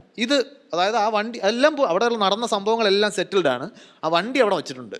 അത് അവിടെ തന്നെയാണോ, ഇടിച്ച പൊസിഷനാണോ നിർബന്ധമില്ല, നീക്കിയിട്ടേക്കുമായിരിക്കും പോലീസ്. അവിടെ വന്നിട്ട് നമ്മൾ ഈ തർക്കം നടത്തും. ഇത് അതായത് സോഷ്യൽ മീഡിയ വന്നതിന് ശേഷമുള്ള വീക്ക്നെസ്സുകളല്ല ഇതൊന്നും. മനുഷ്യൻ്റെ ബിഹേവിയറിലും തിങ്കിങ് പാറ്റേണിലുമുള്ള കോമൺ ആയിട്ടുള്ള ഇത്തരം ലൂപ്പ് ഹോൾസിനെ വളരെ ഭംഗിയായി ഉപയോഗിക്കാൻ കഴിഞ്ഞു എന്നുള്ളതാണ് സോഷ്യൽ മീഡിയ പ്ലാറ്റ്ഫോമുകളുടെ വിജയത്തിൻ്റെ രഹസ്യം. അവർ നമ്മളെ ഒന്നും ചെയ്യിച്ചിട്ടില്ല. അവർക്ക് കൃത്യമായി നമ്മളെ നമ്മളെക്കാൾ നന്നായി അറിയാൻ സാധിക്കുന്നു എന്നുള്ളതാണ്. അപ്പോൾ ഈ ബുദ്ധിമുട്ട് എനിക്ക് അനുഭവപ്പെടാത്തതിൻ്റെ കാരണം ഞാൻ നേരത്തെ പറഞ്ഞ എൻ്റെ ഡിറ്റാച്ച്ഡ് ആറ്റിറ്റ്യൂഡ് കാരണമാണ്. ഞാൻ അതിനെക്കുറിച്ച് ബോധം ചെയ്യേണ്ടതെന്ന് തീരുമാനിച്ചിട്ടുണ്ട്. അല്ലാന്നുണ്ടെങ്കിൽ ഈ നെഗറ്റിവിറ്റിയുടെ ഏരിയ ആയിട്ട് നമ്മൾ മാറും. ഇതൊരു ടിപ്പായിട്ട് ഫോർമാലിറ്റിയാണെന്ന് എനിക്ക് തോന്നുന്നു. ഈ ഡിറ്റാച്ച്മെൻറ്റ് നമ്മളെല്ലാവരും ശീലിക്കുന്നത് നല്ലതായിരിക്കും തോന്നും. കാരണം സോഷ്യൽ മീഡിയ എന്തുകൊണ്ട് ഇങ്ങനെ ഇരിക്കുന്നു എന്ന് നമ്മുടെ ഇത്തരം ചർച്ചകളുടെ പർപ്പസ് ഒരുപക്ഷെ അതിൻ്റെ ഒരു പ്രധാന ഗുണം ഇങ്ങനെയുള്ള കാര്യങ്ങൾ കൂടി ചർച്ചയ്ക്ക് വരണം എന്നുള്ളതാണ്. ഇത് എന്തുകൊണ്ട് ഇങ്ങനെ ആയിരിക്കുന്നു എന്ന് അറിഞ്ഞാൽ നമുക്കിത് കൈകാര്യം ചെയ്യാൻ കുറച്ചുകൂടി ഒരു ക്ലാരിറ്റി കിട്ടും. ഇല്ലെന്നുണ്ടെങ്കിൽ നമ്മൾ ഇതിൻ്റെ ഇപ്പോൾ AI വന്ന് അല്ലെങ്കിൽ സോഷ്യൽ മീഡിയ ഇന്നത്തെ രീതിയിലായതിനു ശേഷം കൂടുതൽ ഡോമിനൻ്റ് ആയിട്ട് നിൽക്കുന്ന കുറേ വാക്കുകളുണ്ടല്ലോ. Echo chamber, filter bubble. Echo chamber എന്ന് പറഞ്ഞു കഴിഞ്ഞാൽ നമ്മളൊരു പ്രതിധ്വനി കേൾക്കുന്ന ഒരു സ്ഥലത്ത് നിന്നിട്ട് നമ്മൾ ഒറ്റയ്ക്ക് സംസാരിച്ചുകൊണ്ടിരുന്നാൽ നമ്മളുടെ തന്നെ സംസാരം നമ്മളിങ്ങനെ കേട്ടുകൊണ്ടിരിക്കും. നമ്മുടെ തന്നെ ആശയങ്ങൾ നമുക്ക് പ്രതിധ്വനിയായിട്ട് കിട്ടും, റിഫ്ലക്റ്റ് ചെയ്ത് കിട്ടും. സോഷ്യൽ മീഡിയ അങ്ങനെയാണ് പെരുമാറുന്നത്. നിങ്ങൾ ഏത് രാഷ്ട്രീയ പക്ഷത്തോട് ചായ്വുള്ള ആളാണ്, നിങ്ങൾ എന്ത് തരം മതവിശ്വാസത്തിൻ്റെ ആളാണ്, നിങ്ങൾ എന്തൊക്കെ തരം കോൺസ്പിരസി തിയറികളാണ് ബൈ ചെയ്യുന്നത്, നിങ്ങളുടെ സാമ്പത്തിക ശാസ്ത്ര മനോഭാവം എന്താണ്, ഇതെല്ലാം നമ്മൾ ഓരോരുത്തരേക്കാൾ നന്നായി AI ഉപയോഗിച്ച് സോഷ്യൽ മീഡിയ പ്ലാറ്റ്ഫോമുകൾക്ക് മോണിറ്റർ ചെയ്യാൻ കഴിയും. സൈക്കോഗ്രാഫിക് പ്രൊഫൈലിംഗ് എന്നാണ് പറയുക. നമ്മളുടെ മാനസിക അവസ്ഥകളും നമ്മുടെ പേഴ്സണാലിറ്റിയിലെ ട്രെയ്റ്റുകളും നമ്മളെക്കാൾ നന്നായി മോണിറ്റർ ചെയ്യാൻ ഈ കമ്പനികൾക്ക് സാധിക്കും. ഇതിനുള്ള കഴിവ് വരുന്നത് AI പോലുള്ള വളരെ ഒരു മനുഷ്യന് ഇത് പറ്റും. പക്ഷേ ഒരു സൈക്കോളജിസ്റ്റിന് ഒരാളെ പ്രൊഫൈൽ ചെയ്യണമെങ്കിൽ മണിക്കൂറുകളുടെ അധ്വാനമുണ്ട്. അതല്ല. നമ്മൾ കൊടുക്കുന്ന ഇൻഡയറക്റ്റ് ക്യൂസ്, നമ്മൾ ഏതൊക്കെ പോസ്റ്റുകൾ ചെന്നിട്ടാണ് ലവ് റിയാക്ഷൻ ഇടുന്നത്, എവിടെയൊക്കെ ചെന്നിട്ടാണ് നമ്മൾ ആങ്കർ റിയാക്ഷൻ ഇടുന്നത്, എവിടെയൊക്കെയാണ് നമ്മളിത് ഷെയർ ചെയ്ത് പിന്നെയും കൊടുക്കുന്നത്, എവിടെയാണ് നമ്മൾ കുറേ നേരം ചർച്ച എൻഗേജ്മെൻ്റ് എന്നുകൊണ്ട് സോഷ്യൽ മീഡിയ മനസ്സിലാക്കുന്നത് അങ്ങോട്ടും ഇങ്ങോട്ടും തെറി വിളിക്കുന്നതും ഫേസ്ബുക്കിനെയും ഇൻസ്റ്റാഗ്രാമിനെ സംബന്ധിച്ച് എൻഗേജ്മെൻ്റാണ്. അതായത് ആ പോസ്റ്റ് കൂടുതൽ ആൾക്കാരെ കാണിക്കും. അപ്പോൾ തെറി വിളിക്കാൻ മെൻറ്റാലിറ്റി ഉള്ള കൂടുതൽ ആളുകൾ അവിടെ വരും. നമ്മൾ ശ്രദ്ധിച്ചിട്ടില്ലേ, നമ്മളൊരു ആൾക്കൂട്ടം വരുമ്പോഴത്തേക്കും ഒരു അടി കൊടുക്കാനുള്ള അവസരം നമ്മളാരും കളയില്ല. നാട്ടുകാരെല്ലാം അങ്ങോട്ട് ഒരു കള്ളനെ പിടിച്ചിട്ട് അടിക്കുകയാണ്. ഓക്കെ, എന്നാൽ എൻ്റെ വക ഒരു അടി. ഇത് നമ്മുടെ ഇത് സോഷ്യൽ മീഡിയയ്ക്ക് മുമ്പേ ഉള്ള ആറ്റിറ്റ്യൂഡാണ്. ഇത് സോഷ്യൽ മീഡിയയിൽ എളുപ്പമാണ്. നാട്ടുകാർ അടി കൂടുന്നിടത്ത് ചെന്ന് അടി കൊടുത്തു കഴിഞ്ഞാൽ ചിലപ്പോൾ നമുക്ക് ഒരെണ്ണം കിട്ടാനുള്ള റിസ്ക് ഉണ്ട്. സോഷ്യൽ മീഡിയയിൽ ആ റിസ്ക് ഇല്ല. നിങ്ങൾക്ക് വളരെ പരിപൂർണമായിട്ട് ചെയ്യാം. റൈറ്റ്വസ്നെസ് പ്രകടിപ്പിക്കാൻ എളുപ്പമാണ്. നിങ്ങൾ ഏത് തരം വ്യക്തിയാണ് എന്നുള്ളത് വേറെ ആർക്കും അറിയില്ല. നമുക്ക് എന്തിനെ കുറിച്ചും പറയാം. സ്ത്രീ ശാക്തീകരണത്തിന് വേണ്ടി വാദിക്കാം, ജനാധിപത്യ ബോധത്തിന് വേണ്ടി വാദിക്കാം. എൻ്റെ പേഴ്സണൽ ലൈഫിൽ ഇതൊക്കെ ഉണ്ടോ എന്നുള്ള കാര്യം ആരും അറിയാതെ എനിക്ക് സോഷ്യൽ മീഡിയയിൽ വളരെ രസകരമായിട്ട് തന്നെ മാസ്കറേഡ് ഇത് വെക്കാൻ പറ്റും. ഇങ്ങനെയുള്ള പോസിബിലിറ്റീസാണ് അവിടെ ഉപയോഗിക്കുന്നതുകൊണ്ട് ഈ സോഷ്യൽ മീഡിയ റിയാക്ഷൻസിൽ മനമെടുക്കുന്ന ആളുകളും അറിഞ്ഞിരിക്കേണ്ട കാര്യമാണ്. നമുക്ക് തോന്നും ഇവരെല്ലാവരും വലിയ മഹാന്മാരും നമ്മളെ എതിർക്കുന്നത്. ഇവരുടെ പ്രൊഫൈലിൽ കയറി ഇവരുടെ ലൈഫിലേക്ക് പോയി കഴിഞ്ഞാൽ അവർ വേറെ തന്നെ ആളായിരിക്കും. സോഷ്യൽ മീഡിയയിൽ കിട്ടുന്ന പ്രൊഫൈല് ഒരു വ്യക്തി ഓപ്പറേറ്റ് ചെയ്യുന്നു എന്നേ ഉള്ളൂ. ആ വ്യക്തിയെ റെപ്രസെൻറ്റ് ചെയ്യുന്ന ഒന്നേ അല്ല, അത് കംപ്ലീറ്റ്ലി ഫേക്ക് ആയിട്ടൊരു സംഗതിയാണ്. മനഃപൂർവ്വം ഒരാൾ ഫേക്ക് ആകുന്നതല്ല. നമ്മളാരെങ്കിലും സോഷ്യൽ മീഡിയയിൽ നമ്മുടെ ജീവിതത്തിൽ മോശം കാര്യങ്ങൾ പോസ്റ്റ് ചെയ്യുമോ? ഇല്ല. നമുക്ക് അവാർഡ് കിട്ടിയാൽ പോസ്റ്റ് ചെയ്യാൻ തോന്നും. നമ്മുടെ 2 ഇൻക്രിമെൻറ്റ് സർക്കാർ ബാർ ചെയ്തു, കാരണം നമ്മുടെ കയ്യിലിട്ട് അതായിരുന്നു. ഇത് നമ്മൾ സോഷ്യൽ മീഡിയയിൽ ഇടില്ല. അതുകൊണ്ട് എൻ്റെ കുറിച്ചുള്ള വളരെ നല്ല കാര്യങ്ങൾ മാത്രമേ എന്നെ ഫോളോ ചെയ്യുന്ന ആൾക്കാർ കാണും. ഇത് തന്നെയാണ് തിരിച്ചും. പക്ഷെ നമ്മൾ അങ്ങോട്ടും ഇങ്ങോട്ടും കമ്പയർ ചെയ്യും. ഇപ്പോൾ നോക്കൂ, അയാൾ കഴിഞ്ഞ തവണ സ്വിറ്റ്സർലാൻഡ് ടൂർ പോയിട്ട് വന്നേക്കുന്നു, അതിൻ്റെ പിറ്റേന്ന് ചിലപ്പം EMI അടയ്ക്കാത്തതിന് ജപ്തി വന്ന് കാണും. അത് ഫേസ്ബുക്കിലില്ല. നമ്മളങ്ങനെ ഇതാണ് നമ്മൾ സോഷ്യൽ മീഡിയ നമുക്കുണ്ടാക്കുന്ന സോഷ്യൽ പ്രഷർ. നമ്മൾ ഇത് തിരിച്ചറിയേണ്ട ഒരു ആവശ്യമുണ്ട്. എനിക്ക് നമ്മളെല്ലാവരും അത് അറിഞ്ഞിരിക്കേണ്ടതും പറഞ്ഞ് മറ്റുള്ളവരെ ബോധ്യപ്പെടുത്തേണ്ടതുമാണ്. സോഷ്യൽ മീഡിയ എന്ന് പറയുന്നത് കെയർഫുള്ളായിട്ട് കൈകാര്യം ചെയ്താൽ ഒരുപാട് കാര്യങ്ങൾക്ക് ഗുണം ചെയ്യാവുന്നത്. ഇപ്പോൾ ഞാൻ എൻ്റെ കാര്യം സ്പെസിഫിക്കലി പറയണമല്ലോ. ഞാൻ ഫേസ്ബുക്കിലാണ് ആദ്യമായിട്ട് എൻ്റെ ചിന്തകൾ പങ്കുവെക്കുന്നത്. അപ്പോൾ ആദ്യമായിട്ട് ചിന്ത പങ്കുവെച്ചപ്പോഴത്തേക്കും ഒരുപാട് പേരുടെ അവിടെ ചിന്തകൾ പങ്കുവച്ചിരുന്നു. Means in the form of തെറി. എൻ്റെ ചിന്തയും അവരുടെ ചിന്തയും തമ്മിൽ വ്യത്യാസം ഉണ്ടാകും. അവരുടെ ചിന്ത തെറിയാണ്. അപ്പോൾ പക്ഷെ അത് എങ്ങനെ ഉപയോഗിച്ചു എന്നുള്ളിടത്താണ് വ്യത്യാസം. ഞാനത് വക വെച്ചില്ല, പിന്നെയും പലതും പറഞ്ഞുകൊണ്ടിരുന്നു. അപ്പോൾ എല്ലാ മനുഷ്യരുണ്ടല്ലോ, എല്ലാത്തരം ആറ്റിറ്റ്യൂഡുള്ള മനുഷ്യരുണ്ടല്ലോ. അപ്പോൾ അവർ പലരും അതിനെ പ്രോത്സാഹിപ്പിച്ച ആൾക്കാരുണ്ട്. ഇങ്ങനെ ആൾക്കാരെല്ലാം കൂടെ മൂപ്പിച്ചാണ് ഞാൻ ഫേസ്ബുക്കിൽ സയൻസ് എഴുതാൻ തുടങ്ങി. അപ്പോൾ അത് എന്നെ സംബന്ധിച്ചിടത്തോളം പോസിറ്റീവായിട്ടുള്ള ഇമ്പാക്റ്റാണ് ഉണ്ടാക്കിയിട്ടുള്ളത്. നെഗറ്റീവായിട്ടുള്ള ഇമ്പാക്റ്റുള്ള ആക്കിയിട്ടുള്ള ആൾക്കാർ നമ്മൾ കണ്ടല്ലോ. അടുത്തിടെ ഒരാൾ സൂയിസൈഡ് ചെയ്തു, അയാൾ സൂയിസൈഡിൽ പോയി. സോഷ്യൽ മീഡിയയിലുള്ള ഇമ്പാക്റ്റാണ്. അപ്പോൾ നമ്മൾ ഓരോരുത്തരും ആരാണ് സോഷ്യൽ മീഡിയയിൽ നാളെ ഇങ്ങനെ ആൾക്കൂട്ട ആക്രമണത്തിനോ ഇങ്ങനെയുള്ള മാസ്സായിട്ടുള്ള സദാചാര ഇവാലുവേഷൻസിനോ ഇരയാകാൻ പോകുന്നത് നമുക്കറിയില്ല. അപ്പം നമ്മൾ അറിഞ്ഞിരിക്കണം ഇത് ഇത്രയേ ഉള്ളൂ. എനിക്ക് തോന്നുന്നു അതാണ് നമുക്ക് എന്തെങ്കിലുമൊക്കെ ഒരു ഡിസ്കഷനിൽ നിന്നൊരു ടിപ്പും കൂടെ ജനറേറ്റ് ചെയ്യാൻ പറ്റുമെങ്കിൽ ഇതായിരിക്കും ഒരു ടിപ്പ്. അതെ അതെ, എനിക്ക് തോന്നുന്നു വൈശാഖൻ പറഞ്ഞത് തന്നെയാണ്. ഒരുപക്ഷെ ഈ നമുക്ക് വലിയ പ്രശ്നമൊന്നുമില്ല, എന്നെ 2 തെറി വിളിച്ചാലും എനിക്ക് തോന്നുന്നു ആ ഒരു വന്ദേ ഭാരതിൻ്റെ ടിക്കറ്റിൻ്റെ താഴെ വന്ന് പറഞ്ഞ വലിയ ശാസ്ത്രജ്ഞൻ ഇതുപോലും അറിയില്ലേ എന്നൊക്കെയാണ്, ആ ടൈപ്പ് ചോദ്യങ്ങളൊക്കെയാണ് അതിനകത്ത് താഴെ വന്നിട്ടുള്ളത്. ഇതിനെ മൈൻഡ് ചെയ്യാതിരിക്കുന്ന ആൾക്കാർക്ക്, അല്ലെങ്കിൽ ഇതിൽ നിന്ന് വരുമാനമുണ്ടായി ജീവിക്കണം എന്ന് ആഗ്രഹമില്ലാത്ത ആൾക്കാർക്ക് അതിൽ നിൽക്കാൻ പറ്റും. പക്ഷേ മറ്റൊരു വലിയ പ്രശ്നം എന്ന് വെച്ച് കഴിഞ്ഞാൽ ഈ കൺവെൻഷണൽ മീഡിയയുടെ കാലഘട്ടത്തിൽ നിന്ന് സോഷ്യൽ മീഡിയയുടെ കാലഘട്ടത്തിലേക്ക് കൃത്യമായിട്ട് പറഞ്ഞാൽ 2000-ന് ശേഷമുള്ള ഒരു സ്വിച്ചിങ്ങിനകത്ത് കുറേ അധികം സാമൂഹികമായ മാറ്റങ്ങൾ സംഭവിച്ചിട്ടുണ്ട്. അതിൽ ഒന്നെന്ന് പറയുന്നത്, നമ്മൾ കൺവെൻഷണൽ മീഡിയ, എനിക്ക് തോന്നുന്നു സാജമാഷൊക്കെ ഇവിടെ ഇരിപ്പുണ്ട്, അതുപോലെ അങ്ങനെ കുറേ അധികം മീഡിയയിൽ വർക്ക് ചെയ്ത ഒരുപാട് ആൾക്കാർ ഇവിടെയുണ്ട്. അപ്പോൾ അവർക്കൊക്കെ പറയാൻ പറ്റുന്നൊരു കാര്യം എന്ന് വെച്ച് കഴിഞ്ഞാൽ, അന്ന് ഒരു പർട്ടിക്കുലർ മീഡിയ പ്രോഡക്റ്റ്, അത് എന്ത് തന്നെ ആയിക്കോട്ടെ, ഒരു വാർത്തയാകാം അല്ലെങ്കിൽ ഒരു പാട്ടാകാം, എന്ത് പ്രോഡക്റ്റ് ആയാലും അത് നിങ്ങളിലേക്ക് എത്തണമെങ്കിൽ അവിടെ ഒരു പ്രൊഡ്യൂസർ ഉണ്ടാകും. ആ പ്രൊഡ്യൂസർ അത് പ്രൊഡ്യൂസ് ചെയ്തതിന് ശേഷം ഒരു സാങ്കേതിക വിദ്യയിലൂടെ, അത് റേഡിയോ ആയിരിക്കാം, TV ആയിരിക്കാം, പത്രമായിരിക്കാം, പുസ്തകമായിരിക്കാം, അത് നിങ്ങളിലേക്ക് എത്തിക്കുന്നു. അത് കിട്ടിക്കഴിഞ്ഞാൽ ഈ വായിക്കുന്ന നമുക്ക് അഭിപ്രായങ്ങളൊക്കെ ഉണ്ടാവും. ചിലപ്പോൾ അടുത്ത ചായക്കടയിൽ പോയി നമ്മൾ സംസാരിക്കും, പക്ഷേ തിരിച്ചു പറയാൻ അവകാശമില്ല. അല്ലെങ്കിൽ അത്തരത്തിലുള്ളൊരു പ്രൊഡ്യൂസറും അതുപോലെ നേരത്തെ പറഞ്ഞ കൺസ്യൂമറും തമ്മിലുള്ളൊരു വിടവുണ്ടായിരുന്നു. ഇപ്പോൾ അത് ശരിക്കും ആ വിടവില്ല. ഇവിടെ നമ്മളെല്ലാവരും അതിനകത്ത് പാർട്ടിസിപ്പേറ്റ് ചെയ്യണം. നമ്മൾ ഒരേ സമയം പ്രൊഡ്യൂസറുമാണ്, നമ്മൾ ഒരേ സമയം കൺസ്യൂമറുമാണ്. ഇത് പ്രൊസ്യൂമർ എന്ന് പറഞ്ഞ കോൺസെപ്റ്റ് അതിനകത്ത് വരുന്നുണ്ട്. രണ്ടാമത് ഇതുമായി ബന്ധപ്പെട്ട മറ്റൊരു സംഭവം നടക്കുന്നതെന്ന് വെച്ച് കഴിഞ്ഞാൽ, അത് ശരിക്കും പറഞ്ഞാൽ രസകരമായൊരു സംഭവമാണ്. ഈ ഇൻഡസ്ട്രിയൽ റെവല്യൂഷനൊക്കെ ശേഷം വ്യാപകമായിട്ടുണ്ടായിരുന്നൊരു പരാതി, സോഷ്യോളജിസ്റ്റുകളും അല്ലെങ്കിൽ അങ്ങനെ പൊതുവെ സമൂഹത്തിനെ നോക്കിക്കൊണ്ടിരുന്ന ആൾക്കാരുടെ ഒരു പരാതി, മനുഷ്യന്മാർ സമൂഹത്തിൽ നിന്ന് വിട്ട് കുടുംബങ്ങളിലേക്കും വ്യക്തികളിലേക്കും ചുരുങ്ങിപ്പോകുന്നു. ഇപ്പോൾ നമുക്കറിയാം, നമ്മൾ തന്നെ ഒന്ന് ആലോചിച്ച് നോക്കൂ, 50 കൊല്ലം മുമ്പോ 100 കൊല്ലം മുമ്പോ നമ്മുടെ സമൂഹത്തിൽ കൂട്ടുകുടുംബങ്ങളുണ്ടായിരുന്നു, കുറച്ചുകൂടെ വലിയ ഒരു ലാർജർ ഫോംസ് ഓഫ് കമ്മ്യൂണിറ്റി ഉണ്ടായിരുന്ന സ്ഥലത്ത് നമ്മൾ അണുകുടുംബങ്ങളിലേക്ക് ചുരുങ്ങുകയും ആ അണുകുടുംബങ്ങൾക്കകത്ത് തന്നെ ഓരോരുത്തർക്കും സെപ്പറേറ്റ് മുറിയൊക്കെ ആയുന്നത് എത്ര വർഷങ്ങൾക്ക് മുമ്പാണ്? 20-30 കൊല്ലമായിട്ടുണ്ടാവും ഓരോരുത്തർക്കും സെപ്പറേറ്റ് മുറി ഉണ്ടായിട്ട്. അതുവരെ നമ്മളെല്ലാവരും ഒരുമിച്ച് ഒരു മുറിക്കകത്ത് കിടക്കുകയോ അല്ലെങ്കിൽ തിണ്ണേ കിടക്കുകയോ ഇതൊക്കെയാണ് ചെയ്തുകൊണ്ടിരുന്ന ആൾക്കാർ. ഇങ്ങനെ നമ്മളിലേക്ക് ചുരുങ്ങുന്ന ഒരു കാലഘട്ടത്തിലാണ് സോഷ്യൽ മീഡിയ വരുന്നത്. ഈ സോഷ്യൽ മീഡിയ എന്താ സംഭവിക്കുന്നത്? നമ്മൾ നഷ്ടപ്പെടുത്തിയ ഫിസിക്കലായിട്ടുള്ള ഒരു ലോകത്തിൽ നിന്ന് നമ്മളെ ടോട്ടലി ഡിഫറൻ്റായ ഒരു വെർച്വൽ സൊസൈറ്റിയിലേക്ക്, അത് ഒരു സൊസൈറ്റിയുമല്ല, നമ്മൾ ശരിക്കും പണ്ട് ഫിസിക്കലായിട്ടുള്ള പാരാമീറ്റേഴ്സ് വെച്ചിട്ടാണ് സൊസൈറ്റി ഡിഫൈൻ ചെയ്യുന്നത്. അതായത് ഇപ്പോൾ എൻ്റെ ചുറ്റുമുള്ള ആൾക്കാർ, എൻ്റെ അയൽവാസികൾ, അല്ലെങ്കിൽ എൻ്റെ നാട്ടിലുള്ള ആൾക്കാർ, എൻ്റെ കൂടെ ജോലി ചെയ്യുന്ന ആൾക്കാർ, അല്ലെങ്കിൽ നമ്മൾ ഒരുമിച്ച് വൈകുന്നേരം പോയിരുന്ന് പാട്ട് പാടുമ്പോൾ ആ പാട്ട് പാടുന്ന കുറച്ച് ആൾക്കാർ, ഒരേ താല്പര്യമുള്ളവർ. ഇന്ന് അങ്ങനെയല്ല. ഇന്ന് നമ്മൾ പാർട്ടിസിപ്പേറ്റ് ചെയ്യുന്ന, നമ്മൾ പോലും അറിയാത്ത 100 കണക്കിന് സൊസൈറ്റികൾ നമ്മുടെ സോഷ്യൽ മീഡിയയിലൂടെ നമുക്ക് കിട്ടുന്നുണ്ട്. നമ്മൾ ശരിക്കും പറഞ്ഞാൽ ടോട്ടലി ഓൾട്ടർനേറ്റ് ആയിട്ടുള്ള ഒരു റിയാലിറ്റിയുടെ ലോകത്താണ് അഭിരമിച്ചു കൊണ്ടിരിക്കുന്നത്. അവിടെ സെയിനായിട്ടിരിക്കുക എന്ന് പറയുന്നത് അത്ര എളുപ്പമുള്ള കാര്യമല്ല. മാത്രവുമല്ല, അവിടെ നിന്ന് നിങ്ങൾക്ക് ഈ എൻഗേജ്മെൻറ്റിന് സോഷ്യൽ മീഡിയക്കകത്ത് ശ്രദ്ധിച്ചാൽ അറിയാം, ഇപ്പം നിങ്ങൾക്ക് 2 തരം അറ്റൻഷനുണ്ട്. അറ്റൻഷൻ എക്കോണമിയുടെ കാര്യം പറയുമ്പോൾ 2 തരം അറ്റൻഷനാണ് കൂടുതലായി അതിനകത്ത് പറയപ്പെടുന്നത്. ഒന്ന് പറയുന്നത് വളരെ ഒരു ഫ്ലോ അറ്റൻഷൻ എന്ന് പറയും, അത് വൈറാലിറ്റിയാണ്. ഇപ്പം ഞാനിവിടെ ഇരുന്ന് ഡാൻസ് കളിച്ചു, ഇപ്പോൾ എൻ്റെ ഡാൻസ് വളരെ വൃത്തികെട്ട ഡാൻസ് ആയിരുന്നു. ആ സംഭവം കണ്ടിട്ട് ഇവിടെ ഇരുന്ന് ആരൊക്കെയോ എടുത്ത് വീഡിയോ ഇട്ട് കഴിഞ്ഞാൽ ഞാൻ അടുത്ത സെക്കൻഡിൽ നേരത്തെ പറഞ്ഞ പോലെ എയറിലാവും അല്ലെങ്കിൽ വൈറലാവും. 38 കോടി അല്ലെങ്കിൽ 50 കോടി ആൾക്കാർ ഈ സംഭവം കണ്ടിട്ട് ലൈക്ക് ഇടുകയോ കമൻ്റ് ഇടുകയോ തെറി വിളിക്കുകയോ എന്തെങ്കിലുമൊക്കെ ചെയ്യും. അത് ശരിക്കും ഫ്ലോ അറ്റൻഷനാണ്, വൈറാലിറ്റിയാണ്. എന്നാൽ മറ്റൊരു തരം അറ്റൻഷൻ കാൽസിഫൈഡ് അറ്റൻഷൻ എന്ന് പറയും. കാൽസിഫൈഡ് അറ്റൻഷൻ എന്ന് പറയുന്നത് ഒരു വ്യക്തി അയാളുടെ നിരന്തര പരിശ്രമം കൊണ്ടും അയാൾ ഉണ്ടാക്കുന്ന കണ്ടൻറ്റിൻ്റെ വ്യതിരിക്തത കൊണ്ടും യുണീക്നെസ് കൊണ്ടും അയാൾ സൃഷ്ടിച്ചെടുക്കുന്ന ഒരു റെപ്യൂട്ടേഷൻ്റെ പുറത്തുണ്ടാകുന്ന അറ്റൻഷനാണ് കാൽസിഫൈഡ് അറ്റൻഷൻ. വൈശാഖൻ തമ്പിക്ക് ഉള്ളത് ഫ്ലോ അറ്റൻഷൻ അല്ല, അത് കാൽസിഫൈഡ് അറ്റൻഷനാണ്. ബിജു മോഹൻ ഉള്ളത് ഫ്ലോ അറ്റൻഷൻ അല്ല, അത് കാൽസിഫൈഡ് അറ്റൻഷനാണ്. ഈ calcified attention actually is A currency.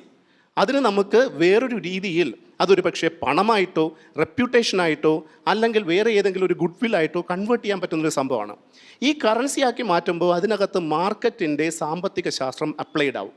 അവിടെ ഒരു കുഴപ്പമെന്ന് വെച്ച് കഴിഞ്ഞാൽ സോഷ്യൽ മീഡിയ ഉൾപ്പെടുന്ന മേഖലയിൽ സോഷ്യൽ മീഡിയയ്ക്ക് ഇത്തരമൊരു മേഖലയ്ക്കകത്ത് കൃത്യമായി അതിനകത്തുള്ള നിയമങ്ങൾ തിരുത്താൻ പറ്റും, അല്ലെങ്കിൽ നിയമങ്ങൾ നിരന്തരം തിരുത്തിക്കൊണ്ടിരിക്കുകയാണ്. ഉദാഹരണത്തിന് ഫേസ്ബുക്കിനകത്ത് ഇന്ന് നിങ്ങൾ ഒരു പർട്ടിക്കുലർ വീഡിയോ കാണുന്നതിൻ്റെ പിറകിലുള്ള അൽഗോരിതം ആയിരിക്കില്ല നാളെ നിങ്ങൾ നോക്കുമ്പോൾ ആ ഉണ്ടായിരിക്കുന്ന അൽഗോരിതം മാറാം. ഈ മാറുന്നതിനനുസരിച്ചിട്ട് ഒരു വ്യക്തി ഈ കറൻസിയെ ഡിപ്പെൻഡ് ചെയ്തിട്ട് ജീവിതം നയിക്കാൻ തയ്യാറാകുന്ന ഒരു വ്യക്തിക്ക് അയാളുടെ സസ്റ്റനൻസിൻ്റെ ഭാഗമാണ്, അയാൾക്ക് ജീവിച്ചല്ലേ പറ്റൂ. അപ്പോൾ സ്വാഭാവികമായിട്ട് എന്താണ്, ഞാൻ ഈ ഒരു കാര്യം മാത്രം പറഞ്ഞുകൊണ്ടിരുന്നാൽ എനിക്ക് ഫോക്കസ് ചെയ്യാൻ അല്ലെങ്കിൽ ആൾക്കാർ എന്നെ കാണില്ല. എൻ്റെ കാൽസിഫൈഡ് അറ്റൻഷൻ പതിയെ ഇല്ലാണ്ടായി തീരും. അവിടെ എനിക്ക് കാൽസിഫൈഡ് അറ്റൻഷനെ നിലനിർത്താൻ വേണ്ടി എൻ്റെ ഫോമാറ്റ് മാറ്റണം. എനിക്ക് അവിടെ കൃത്യമായിട്ട് വളരെ എളുപ്പത്തിൽ പുതിയ കാര്യങ്ങൾ പറയാൻ പറ്റണം. ഒരു വൈറാലിറ്റി എൻ്റെ ഓരോ കണ്ടൻറ്റിലും, even if I have a calcified attention, എൻ്റെ ഓരോ പോസ്റ്റിനകത്തും എനിക്കൊരു വൈറാലിറ്റി കൊണ്ടുവരേണ്ടതുണ്ട്. ഈ സംഭവം നമ്മുടെ അടിസ്ഥാനപരമായ സാമൂഹിക ജീവിതത്തിനെ തിരുത്തിക്കൊണ്ടിരിക്കുകയാണ്. ഇത് കാണുന്നവരിലും തിരുത്തപ്പെടുന്നുണ്ട്, പ്രൊഡ്യൂസ് ചെയ്യുന്നവരിലും തിരുത്തപ്പെടുന്നുണ്ട്. കാണുന്നതിലുള്ള തിരുത്തലിൻ്റെ ഒന്നാമത്തെ ഒരു ഘടകം എന്ന് പറയുന്നത് പബ്ലിക് ഡിസ്കോഴ്സിൽ നമ്മൾ ഇതുപോലെ ഇപ്പോൾ നിൽക്കുന്നത് പോലെയുള്ള നമ്മുടെ സാമൂഹിക ഇടപെടലുകൾക്കകത്തുള്ള ഗൗരവത്തിൻ്റെ ചോർച്ചയാണ്. പണ്ട് പബ്ലിക് ഡിസ്കോഴ്സ് നമുക്കറിയാം വളരെ ഗൗരവത്തിലിരുന്നിട്ട്, ഞാൻ പ്രത്യേകിച്ച് ശാസ്ത്രാസാഹിത്യ പരിഷത്ത് പോലൊരു സംഘടനയുടെ കൂടി അംഗമായിരിക്കുമ്പോൾ പരിഷത്തിനെ പറ്റി പറയുന്ന ഒരു വളരെ തമാശയുണ്ട്.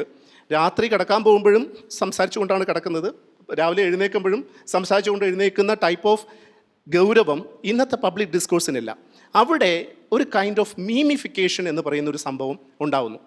നമ്മളെല്ലാത്തിനെയും മീമുകളാക്കി കാണാൻ ശ്രദ്ധിക്കുന്നു, അല്ലെങ്കിൽ അതിന് ആ ഒരു ഫോമാറ്റിലേക്ക് പോകുന്നു. മീമുകളുടെ ഒരു കുഴപ്പം, നേരത്തെ പറഞ്ഞ കണക്ക് മീമുകൾക്കും ഒരു ദ്വന്ദ്വ സ്വഭാവമുണ്ട്. മീമുകൾ ഗൗരവത്തിലുള്ള ഒരു വിഷയത്തിനെ അതിൻ്റെ ന്യൂവാൻസസിനെ ഒഴിവാക്കിക്കൊണ്ട്, അതിൻ്റെ സൂക്ഷ്മതലങ്ങളെ ഒഴിവാക്കിക്കൊണ്ട്, നേരത്തെ നമ്മൾ പറഞ്ഞ ആ ഒരു വാഹന അപകടത്തിൻ്റെ കാര്യത്തിലെ വിശദാംശങ്ങൾ അതിനകത്ത് ഒരുപാട് വിശദാംശമുണ്ട്. നമ്മുടെ ട്രാഫിക് നിയമങ്ങൾ അതിനകത്ത് വരുന്നുണ്ട്, വ്യക്തികളുടെ ഇടപെടലിൻ്റെ നിയമങ്ങൾ വരുന്നുണ്ട്, പോലീസ് ഇടപെട്ടതും അല്ലെങ്കിൽ അവർ റിപ്ലൈ ചെയ്തതുമായിട്ടുള്ള വിശദാംശങ്ങൾ വരുന്നുണ്ട്. ഇതൊക്കെ നമ്മൾ റദ്ദ് ചെയ്ത് കളയും. റദ്ദ് ചെയ്തതിന് ശേഷം വളരെ കൃത്യമായിട്ടുള്ള ഒരു തമാശയുടെ രൂപത്തിൽ നമ്മളൊരു ഗ്ലോബൽ ടെംപ്ലേറ്റ് എടുത്തുകൊണ്ട് ഈ സംഭവത്തിനെ പ്രസൻറ്റ് ചെയ്യുന്ന സമയത്ത് ഇത് പബ്ലിക് ഡിസ്കോഴ്സിൻ്റെ ഡെപ്തിനെ ഇല്ലാണ്ടാക്കുകയും വളരെ പെരിഫറലായിട്ടുള്ള ഒരു രാഷ്ട്രീയ സാമൂഹിക ബോധത്തിന് നിരന്തരമായി സൃഷ്ടിച്ചുകൊണ്ടിരിക്കുകയും ചെയ്യുന്ന ഒരു അവസ്ഥ ഉണ്ടാകുന്നുണ്ട്. ഇതൊരു ചെറിയ കാര്യമല്ല. രണ്ടാമത്തത്, ഈ പലപ്പോഴും പണ്ട് ഈ ഗ്ലോബലൈസേഷൻ ഒക്കെ തുടങ്ങുന്ന സമയത്ത് 1990s 2000 കാലഘട്ടത്തിൽ ആൾക്കാർ പറഞ്ഞത് ഗ്ലോബലൈസേഷൻ നടന്നു കഴിഞ്ഞാൽ നമ്മുടെ ലോക്കൽ കൾച്ചറെല്ലാം ഇല്ലാണ്ടായി പോകും, നശിച്ചു പോകും എന്നൊക്കെ പറയായിരുന്നു.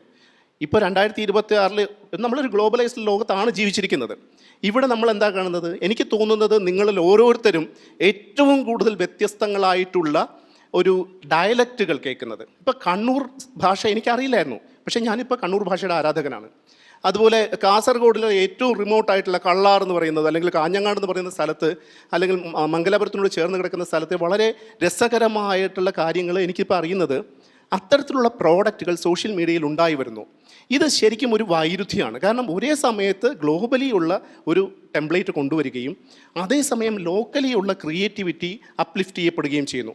ഈ ഗ്ലോബൽ ഒരു ടെംപ്ലേറ്റും ലോക്കൽ ക്രിയേറ്റിവിറ്റിയും ഉൾപ്പെടുന്ന ഒരു സംഭവത്തിന് ഒരു ടെക്നിക്കൽ ടെർമിനോളജി എന്ന് പറയുന്നത് ഗ്ലോക്കലൈസേഷൻ എന്നാണ് പറഞ്ഞത്. ഗ്ലോബലൈസേഷനും അല്ല, ലോക്കലൈസേഷനും അല്ല, ഗ്ലോക്കലൈസേഷൻ. ഈ ഗ്ലോക്കലൈസേഷൻ ഉണ്ടാകുമ്പോൾ ശരിക്കും പറഞ്ഞാൽ ഒരേ സമയത്ത് നമ്മൾ ഡൈല്യൂട്ട് ചെയ്യുകയും അതേസമയം നമ്മൾ എംപവർ ചെയ്യുകയാണ്. ഈ ഡൈലൂഷനും എംപവർമെൻറ്റും നടക്കുന്നത് on a day to day basis ആണ്. അതായത് ഇതിനെ പറ്റിയിട്ട് സാമൂഹിക ശാസ്ത്ര വിദ്യാർത്ഥികൾ പഠിക്കണമെന്ന് പറഞ്ഞാൽ നിങ്ങൾ പഠിച്ചു തുടങ്ങുന്ന സമയത്ത് അത് മാറിക്കഴിഞ്ഞിരിക്കും. അപ്പോൾ കഴിഞ്ഞ ഒരു വർഷത്തിൽ കേരളത്തിലുണ്ടായ സാമൂഹികമായ സാംസ്കാരികമായ ഇടപെടലുകൾ എന്ത് എന്ന് നിങ്ങൾ പഠിച്ചു കഴിയുന്ന സമയത്ത് പുതിയൊരു ടെംപ്ലേറ്റും പുതിയൊരു മീമും പുതിയൊരു ഫോമാറ്റും പുതിയൊരു പ്ലാറ്റ്ഫോം പോലും ഉണ്ടായെന്നിരിക്കും. ഇപ്പോൾ നേരത്തെ വൈശാഖൻ സൂചിപ്പിക്കുകയുണ്ടായി, ഗൂഗിളിൻ്റെ ഓർക്കുട്ട് ഗൂഗിൾ എടുത്തു, പിന്നെ അതിനുശേഷം ഗൂഗിൾ പ്ലസ് വന്നു, ഗൂഗിൾ ബസ് വന്നു, പിന്നെ വേറെ എന്തൊക്കെയോ ഇത് കണക്ക് ഗൂഗിളിൻ്റെ തന്നെ പല പല പല പ്ലാറ്റ്ഫോംസ് വന്നു. അതൊക്കെ എവിടെ പോയി? ഇപ്പോൾ ഗൂഗിൾ ബസ്സിലൊക്കെ ആക്റ്റീവായിട്ട് ഇടപെട്ടിരുന്ന ആൾക്കാർക്കറിയാം, ഗൂഗിൾ ബസ് വളരെ ഗംഭീരമായിട്ടുള്ള ചർച്ചകളും വളരെ ഗംഭീരമായിട്ടുള്ള ഡിസ്കോഴ്സസും ഡോക്യുമെൻറ്റേഷനും നടന്ന സ്ഥലമാണ്. നമ്മുടെ കേരളത്തിൻ്റെ വളരെ ആഴത്തിലുള്ള പഠനങ്ങൾ നടന്നിട്ടുള്ള ഡിസ്കോഴ്സസ് അതിനകത്ത് നടന്നിട്ടുണ്ടായിരുന്നു. ഇപ്പോൾ എവിടെ? ആ പ്ലാറ്റ്ഫോം ഇല്ലാണ്ടായി. നിങ്ങളുടെ ഡാറ്റ, നിങ്ങൾ കഷ്ടപ്പെട്ടുണ്ടാക്കിയ ഡോക്യുമെൻറ്റേഷൻ, നിങ്ങളുടെ ഹിസ്റ്ററി ഒരു പ്ലാറ്റ്ഫോമിൻ്റെ ഒരു ദയാദാക്ഷിണ്യത്തിലായി പോകുന്ന ഒരു അവസ്ഥയിലേക്ക് ഈ സംഭവം പോകുന്നുണ്ട്. ഇതൊരു എന്താ പറയുക, പ്ലാറ്റ്ഫോം എഫിമെറാലിറ്റി എന്നൊക്കെ പറയുന്ന പോലെ ക്ഷണികത, പ്ലാറ്റ്ഫോമുകളുടെ ക്ഷണികത മറ്റൊരു സ്വഭാവമാണ്. ഇത്തരത്തിൽ നമ്മൾ പലപ്പോഴും ചിന്തിക്കുക പോലും ചെയ്യാത്ത തരത്തിലുള്ള അന്തസംഘർഷങ്ങളും ഉൾച്ചുഴികളും ഒക്കെ അടങ്ങുന്ന ഒരു വലിയ കടലാണ് ഈ സംഭവം. അവിടെ വൈശാഖൻ പറഞ്ഞതുപോലെ നമുക്കതിൻ്റെ ഒരു കഷ്ണം പോലും, ഒരു ചെറിയ ഒരു വെള്ളത്തുള്ളി പോലും നമുക്ക് കാണാനും പറ്റുന്നില്ല. പക്ഷേ ആ കാണാൻ പറ്റുന്നതിനകത്ത് തന്നെ നമുക്ക് തിരിച്ചറിയാൻ പറ്റുന്ന ഒരു കാര്യം എന്ന് വെച്ച് കഴിഞ്ഞാൽ ഇത് നമ്മുടെ സാമൂഹിക ജീവിതത്തിനെ ആഴത്തിൽ ബാധിക്കുന്നു, നമ്മളെ തിരുത്തുന്നതിൽ അപകടകരമായ ചില തിരുത്തലുകളുണ്ട്. ആ അപകടകരമായ തിരുത്തലുകൾ ഞങ്ങൾ ഇതിനെപ്പറ്റി സംസാരിക്കുന്ന സമയത്ത് തന്നെ പറഞ്ഞൊരു കാര്യം ഇതിൻ്റെ രാഷ്ട്രീയ തലമാണ്. സോഷ്യൽ മീഡിയയും ആർട്ടിഫിഷ്യൽ ഇൻ്റലിജൻസും എങ്ങനെയാണ് നിലനിൽക്കുന്ന രാഷ്ട്രീയത്തിനെ ബാധിക്കുന്നതും തിരുത്തുന്നതും എന്നുള്ള ഒരു ചോദ്യം വളരെ പ്രസക്തമായിട്ടുള്ള ഒന്നാണ്. അതിൽ ചില വാക്കുകളും കൂടി നമ്മൾ പഠിക്കേണ്ടതുണ്ട്. അൽഗോക്രസി എന്നൊക്കെ പോലുള്ള അൽഗോരിതങ്ങൾ ഡ്രൈവ് ചെയ്യുന്ന ഡെമോക്രസി എന്നൊക്കെ പറയുന്ന പുതിയ കാഴ്ചകൾ ഉണ്ടായി വരുന്നു. ഇതിൻ്റെ ഒരു അനുഭവം എനിക്ക് തോന്നുന്നു നമുക്ക് ഒരുമിച്ച് ഒന്ന് സംസാരിക്കാൻ തോന്നുന്നു. വൈശാഖിൻ്റെ അഭിപ്രായങ്ങളൊന്ന് പങ്കുവയ്ക്കാമോ? ഒന്ന് നേരത്തെ പറഞ്ഞ ഇത് ഒരു തരം കുറേ മൊണോപ്പൊളീസാണ് ഈ സംഗതികളെ നിയന്ത്രിക്കുന്നത്. നമ്മൾ പറയുമ്പോൾ ഒരുപാട് പ്രോഡക്റ്റ്സ് ഉണ്ടെങ്കിലും ഇപ്പോൾ വാട്സാപ്പും ഇൻസ്റ്റാഗ്രാമും ഫേസ്ബുക്കും ഒരേ കമ്പനിയുടെ കീഴിലുള്ള സംഗതികളാണ്. ഇവർക്ക് പരസ്പരം ഇൻ്റഗ്രേറ്റഡ് ആണ്. നേരത്തെ പറഞ്ഞ പോലെ ഗൂഗിൾ പ്ലസ് പോലുള്ള സോഷ്യൽ മീഡിയ അത് ഫേസ്ബുക്കിന് പാരലായി കുറച്ച് നാൾ നിന്ന ശേഷം ഗൂഗിൾ പ്ലസ് മിസ്സായി പോകും. അതിന് പിന്നിൽ നമ്മൾ ശ്രദ്ധിച്ചാൽ കാണാവുന്ന പാറ്റേൺ പരസ്പരം മത്സരിക്കുന്നത് പ്രൊഡക്റ്റീവ് അല്ല എന്ന് ഈ കമ്പനികൾ തിരിച്ചറിഞ്ഞെടുത്താണ് ഇവർ മറ്റൊരാളുടെ നിഷ് ഏരിയയിൽ കളിക്കുന്നത് നിർത്തുന്നത്. ഓക്കെ, ഫേസ്ബുക്ക് നിങ്ങൾ വെച്ചോളൂ, സെർച്ച് ഞങ്ങൾ ഹാൻഡിൽ ചെയ്യാം എന്ന രീതിയിലേക്ക് ഫേസ്ബുക്കിനെ ആ ഏരിയയിലേക്ക് വിട്ടിട്ട് ഫേസ്ബുക്കിനോട് ഇക്കാര്യത്തിൽ മത്സരിക്കുന്നത് ഗൂഗിൾ നിർത്തുന്നു. പക്ഷേ ആത്യന്തികമായിട്ട് നടക്കുന്നതെന്ന് പറഞ്ഞാൽ ഇപ്പം നമുക്കറിയാമല്ലോ 5 or 6 ടെക് ഭീമന്മാരാണ് ഈ കാര്യങ്ങളെ മുഴുവൻ നിയന്ത്രിച്ചുകൊണ്ടിരിക്കുന്നത്. അപ്പോൾ ഇവരിൽ പല സ്ഥലങ്ങളിലും ഇവർ വളരെ സോഷ്യലി ഡിസ്റപ്റ്റിംഗ് ആയിട്ടുള്ള ഒരുപാട് കാര്യങ്ങൾ ചെയ്തിട്ടുണ്ട്. പല സ്ഥലങ്ങളിൽ ഇവർ ലെജിസ്ലേഷൻ്റെ മുമ്പിലോ ഗവൺമെൻറ്റുകളുടെ ചോദ്യം ചെയ്യലുകൾക്ക് മുമ്പിലോ ഒക്കെ വന്നിട്ടുണ്ട്. നമ്മൾ യൂട്യൂബിൽ സെർച്ച് ചെയ്താൽ തന്നെ ഇപ്പോൾ മാർക്ക് സക്കർബർഗോ ഗൂഗിളിൻ്റെ സുന്ദർ പിച്ചായിയോ ഒക്കെ പല ഗവൺമെൻറ്റുകളുടെയും ഇത്തരത്തിലുള്ള ചോദ്യം ചെയ്യലുകൾക്ക് ഇരുന്ന് കൊടുക്കുന്ന വീഡിയോസ് കിട്ടും. അത് കാണുമ്പോൾ അതിനകത്ത് ഞാൻ ശ്രദ്ധിച്ചിട്ടുള്ളൊരു കാര്യം അവരുടെ ഉത്തരങ്ങളെക്കാൾ പേടിപ്പിക്കുന്നത് ചോദ്യങ്ങളാണ്. കാരണം ചോദ്യം ചോദിക്കുന്ന ഓഫ് കോഴ്സ് ഇതൊക്കെ മിക്ക രാജ്യങ്ങളുടെയും നാഷണൽ ലെവലിൽ നടക്കുന്ന ചോദ്യം ചെയ്യലുകളാണ്. ഇത്തരം കോർപ്പറേഷൻസിനെ ആ കോർപ്പറേഷൻ്റെ CEO ക്വസ്റ്റ്യൻ ചെയ്യാൻ വിളിക്കപ്പെടുക എന്ന് പറയുന്നത് ഒരു സാധാരണ ലോക്കൽ കോർട്ടിലായിരിക്കില്ല. ആ ചോദ്യങ്ങളെന്ന് പറയുന്നത് ഈ സാങ്കേതിക വിദ്യ എങ്ങനെ പ്രവർത്തിക്കുന്നു എന്നതിനെക്കുറിച്ച് യാതൊരു ധാരണയും ഇല്ല എന്ന് വെളിപ്പെടുത്തുന്ന ചോദ്യങ്ങളാണ്. കുറ്റം പെടുത്താൻ പറ്റില്ല.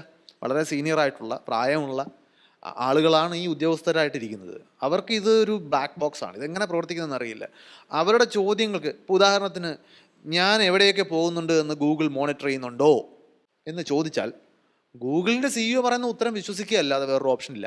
അപ്പോൾ എന്തെങ്കിലും തരത്തിൽ നമ്മുടെ പ്രൈവസിയെയും നമ്മുടെ സാംസ്കാരിക ഇടപെടലുകളെയും നമ്മുടെ പൊളിറ്റിക്കൽ ഇൻക്ലിനേഷനെയും ഒക്കെ സ്വാധീനിക്കുന്ന തരത്തിലുള്ള ഇടപെടലുകൾ സോഷ്യൽ മീഡിയകൾ നടത്തുന്നുണ്ട് എന്നുണ്ടെങ്കിൽ അതിനെന്തെങ്കിലുമൊക്കെ റെഗുലേഷൻസ് വരേണ്ടതുണ്ട് എന്നുണ്ടെങ്കിൽ ഈ റെഗുലേഷൻസ് ഇംപ്ലിമെൻറ്റ് ചെയ്യുന്ന ആളുകളുടെ ടെക്നോളജിക്കൽ കേപ്പബിലിറ്റി വലിയൊരു ചലഞ്ചാണ് നമ്മളെ സംബന്ധിച്ചിടത്തോളം.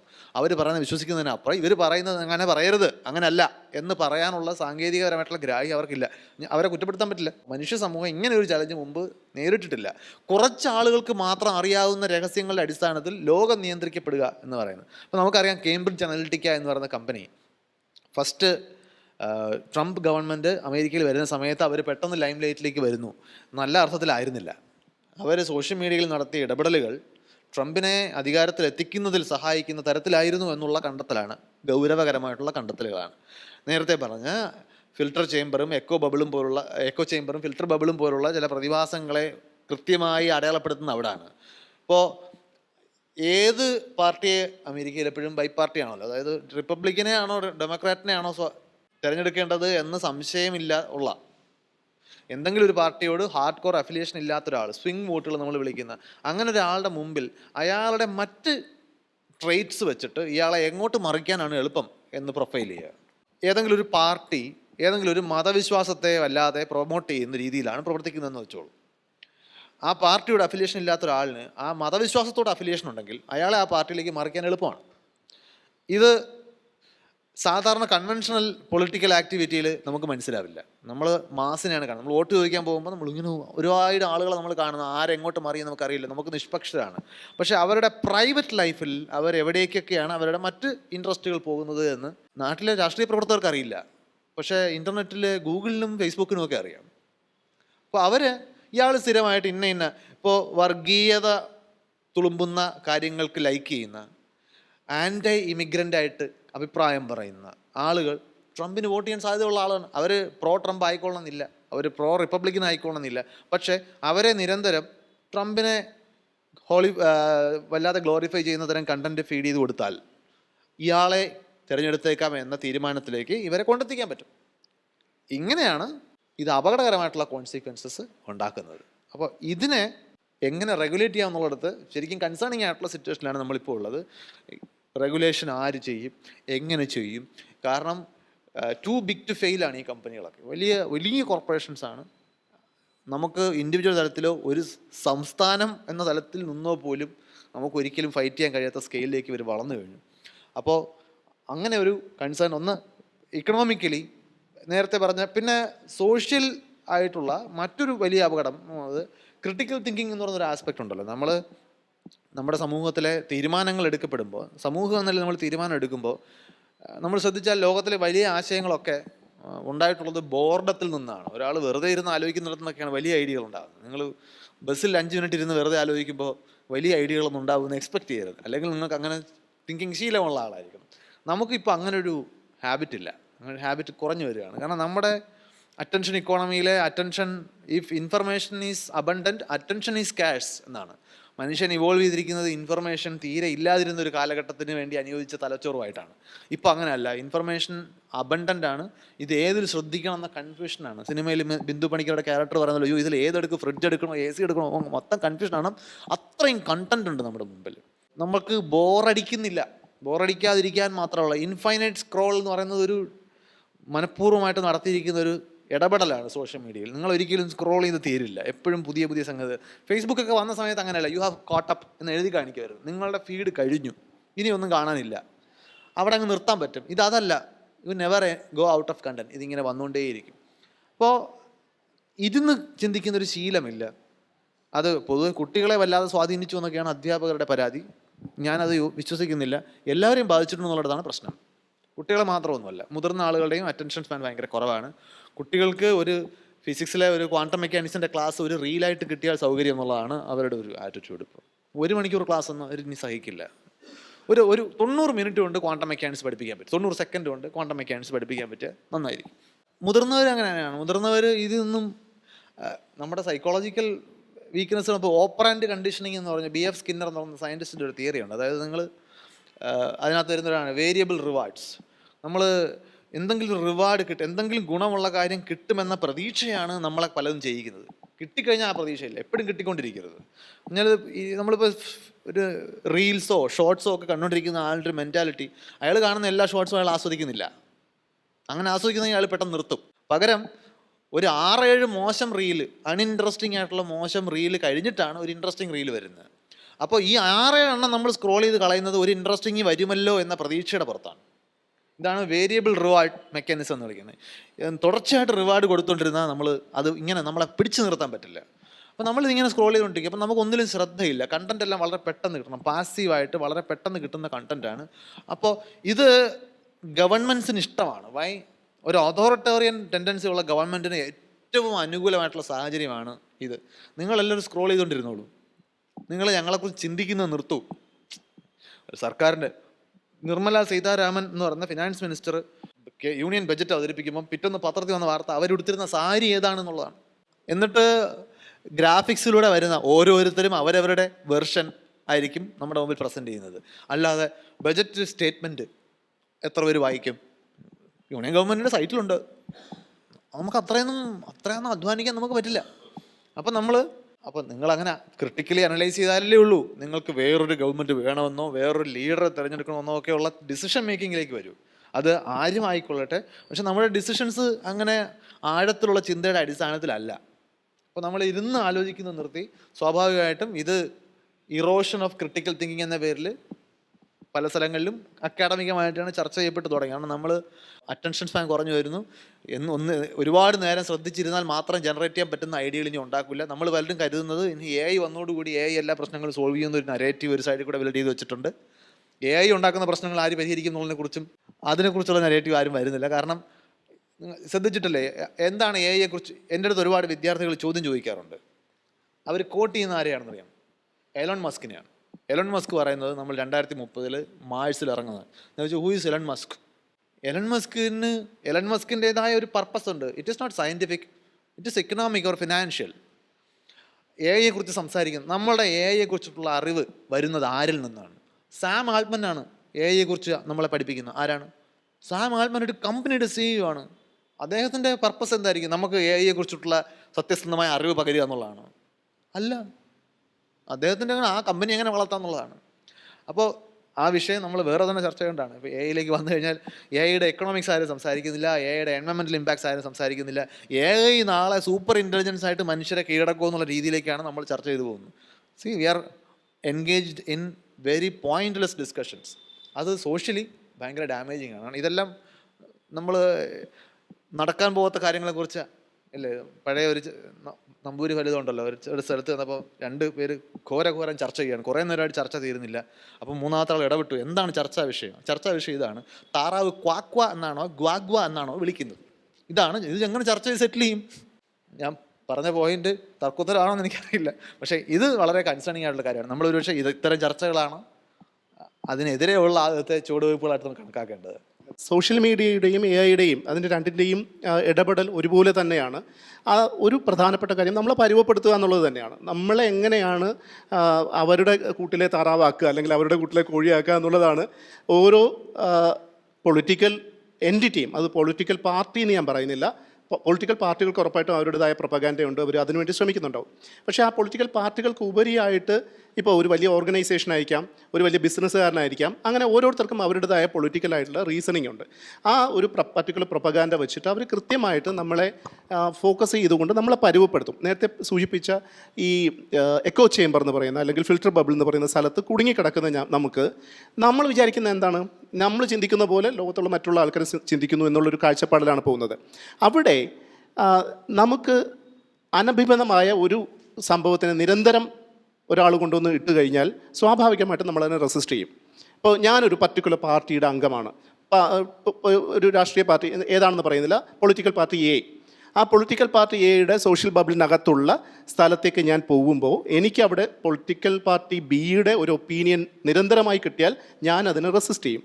പക്ഷേ വളരെ കൃത്യമായി അതിലെ വല്ലപ്പോഴും കൂടി വളരെ ന്യൂട്രലായ അഭിപ്രായം എന്ന രീതിയിൽ ഇങ്ങനെ ചെറുതായി ഇട്ടുതന്ന് മുന്നോട്ട് പോയി കഴിഞ്ഞാൽ പതിയെ ഇയാൾ പറയുന്നതിൽ എന്തെങ്കിലും കാര്യമുണ്ടല്ലോ എന്നൊരു തോന്നലിലേക്ക് നമ്മൾ പറയും. ഇതിൻ്റെ അൽഗോരിതമികമായ ഒരു വേർഷനാണ് സോഷ്യൽ മീഡിയ നമ്മളോട് ചെയ്തുകൊണ്ടിരിക്കുന്നത്. നമ്മളെ അതിന് ഇഷ്ടമുള്ള രീതിയിൽ, അതിനെ ആരാണ് പൈസ കൊടുക്കുന്നത് അവർക്ക് വേണ്ടിയിട്ട് കൃത്യമായി ടാർഗറ്റ് ചെയ്തുകൊണ്ട് നമ്മളെ പരുവപ്പെടുത്തി മാറ്റാൻ ഈ സംവിധാനങ്ങൾക്ക് കഴിയും. ഇത് ആൾക്കാർ ട്രൈ ചെയ്യുന്നുണ്ട്. ഇതിൻ്റെ ഇമ്പാക്റ്റ് വരുന്ന ഏറ്റവും വലിയ സംഭവം നമ്മുടെ ജനാധിപത്യമാണ്. ജനാധിപത്യം എന്ന് പറയുന്നത് വ്യക്തികളുടെ അഭിപ്രായങ്ങളുടെ സ്വരൂപിക്കലാണ്. അവിടെ കൃത്യമായി എൻ്റെ അഭിപ്രായത്തിന് എങ്ങനെ വേണമെന്ന് കൊണ്ടുവരുന്ന ഒരു തലത്തിലാണ് ഈ ഒരു സംവിധാനത്തിലേക്ക് കൊണ്ടുപോകുന്നത്. അപ്പോൾ ആ ഒരു പൊളിറ്റിക്കൽ ഇൻ്റർവെൻഷൻ നടത്തുന്ന തലത്തിൽ AI നമ്മുടെ അല്ലെങ്കിൽ സോഷ്യൽ മീഡിയ നമ്മുടെ ജീവിതത്തിൽ വളരെ ആഴത്തിൽ തന്നെ ഇടപെട്ട് പോകുന്നു എന്നുള്ള ഒരു കാര്യം പറഞ്ഞുകൊണ്ട് എനിക്ക് തോന്നുന്നു നമ്മുടെ ചർച്ച ഒരു ഘട്ടത്തിലേക്ക് എത്തിക്കഴിഞ്ഞു. ഇനി നിങ്ങൾക്ക് സംസാരിക്കാനുള്ള ഒരുപാട് വിഷയങ്ങളുണ്ടാവും, അതിലേക്ക് കടക്കാമെന്ന് വിചാരിക്കുന്നു.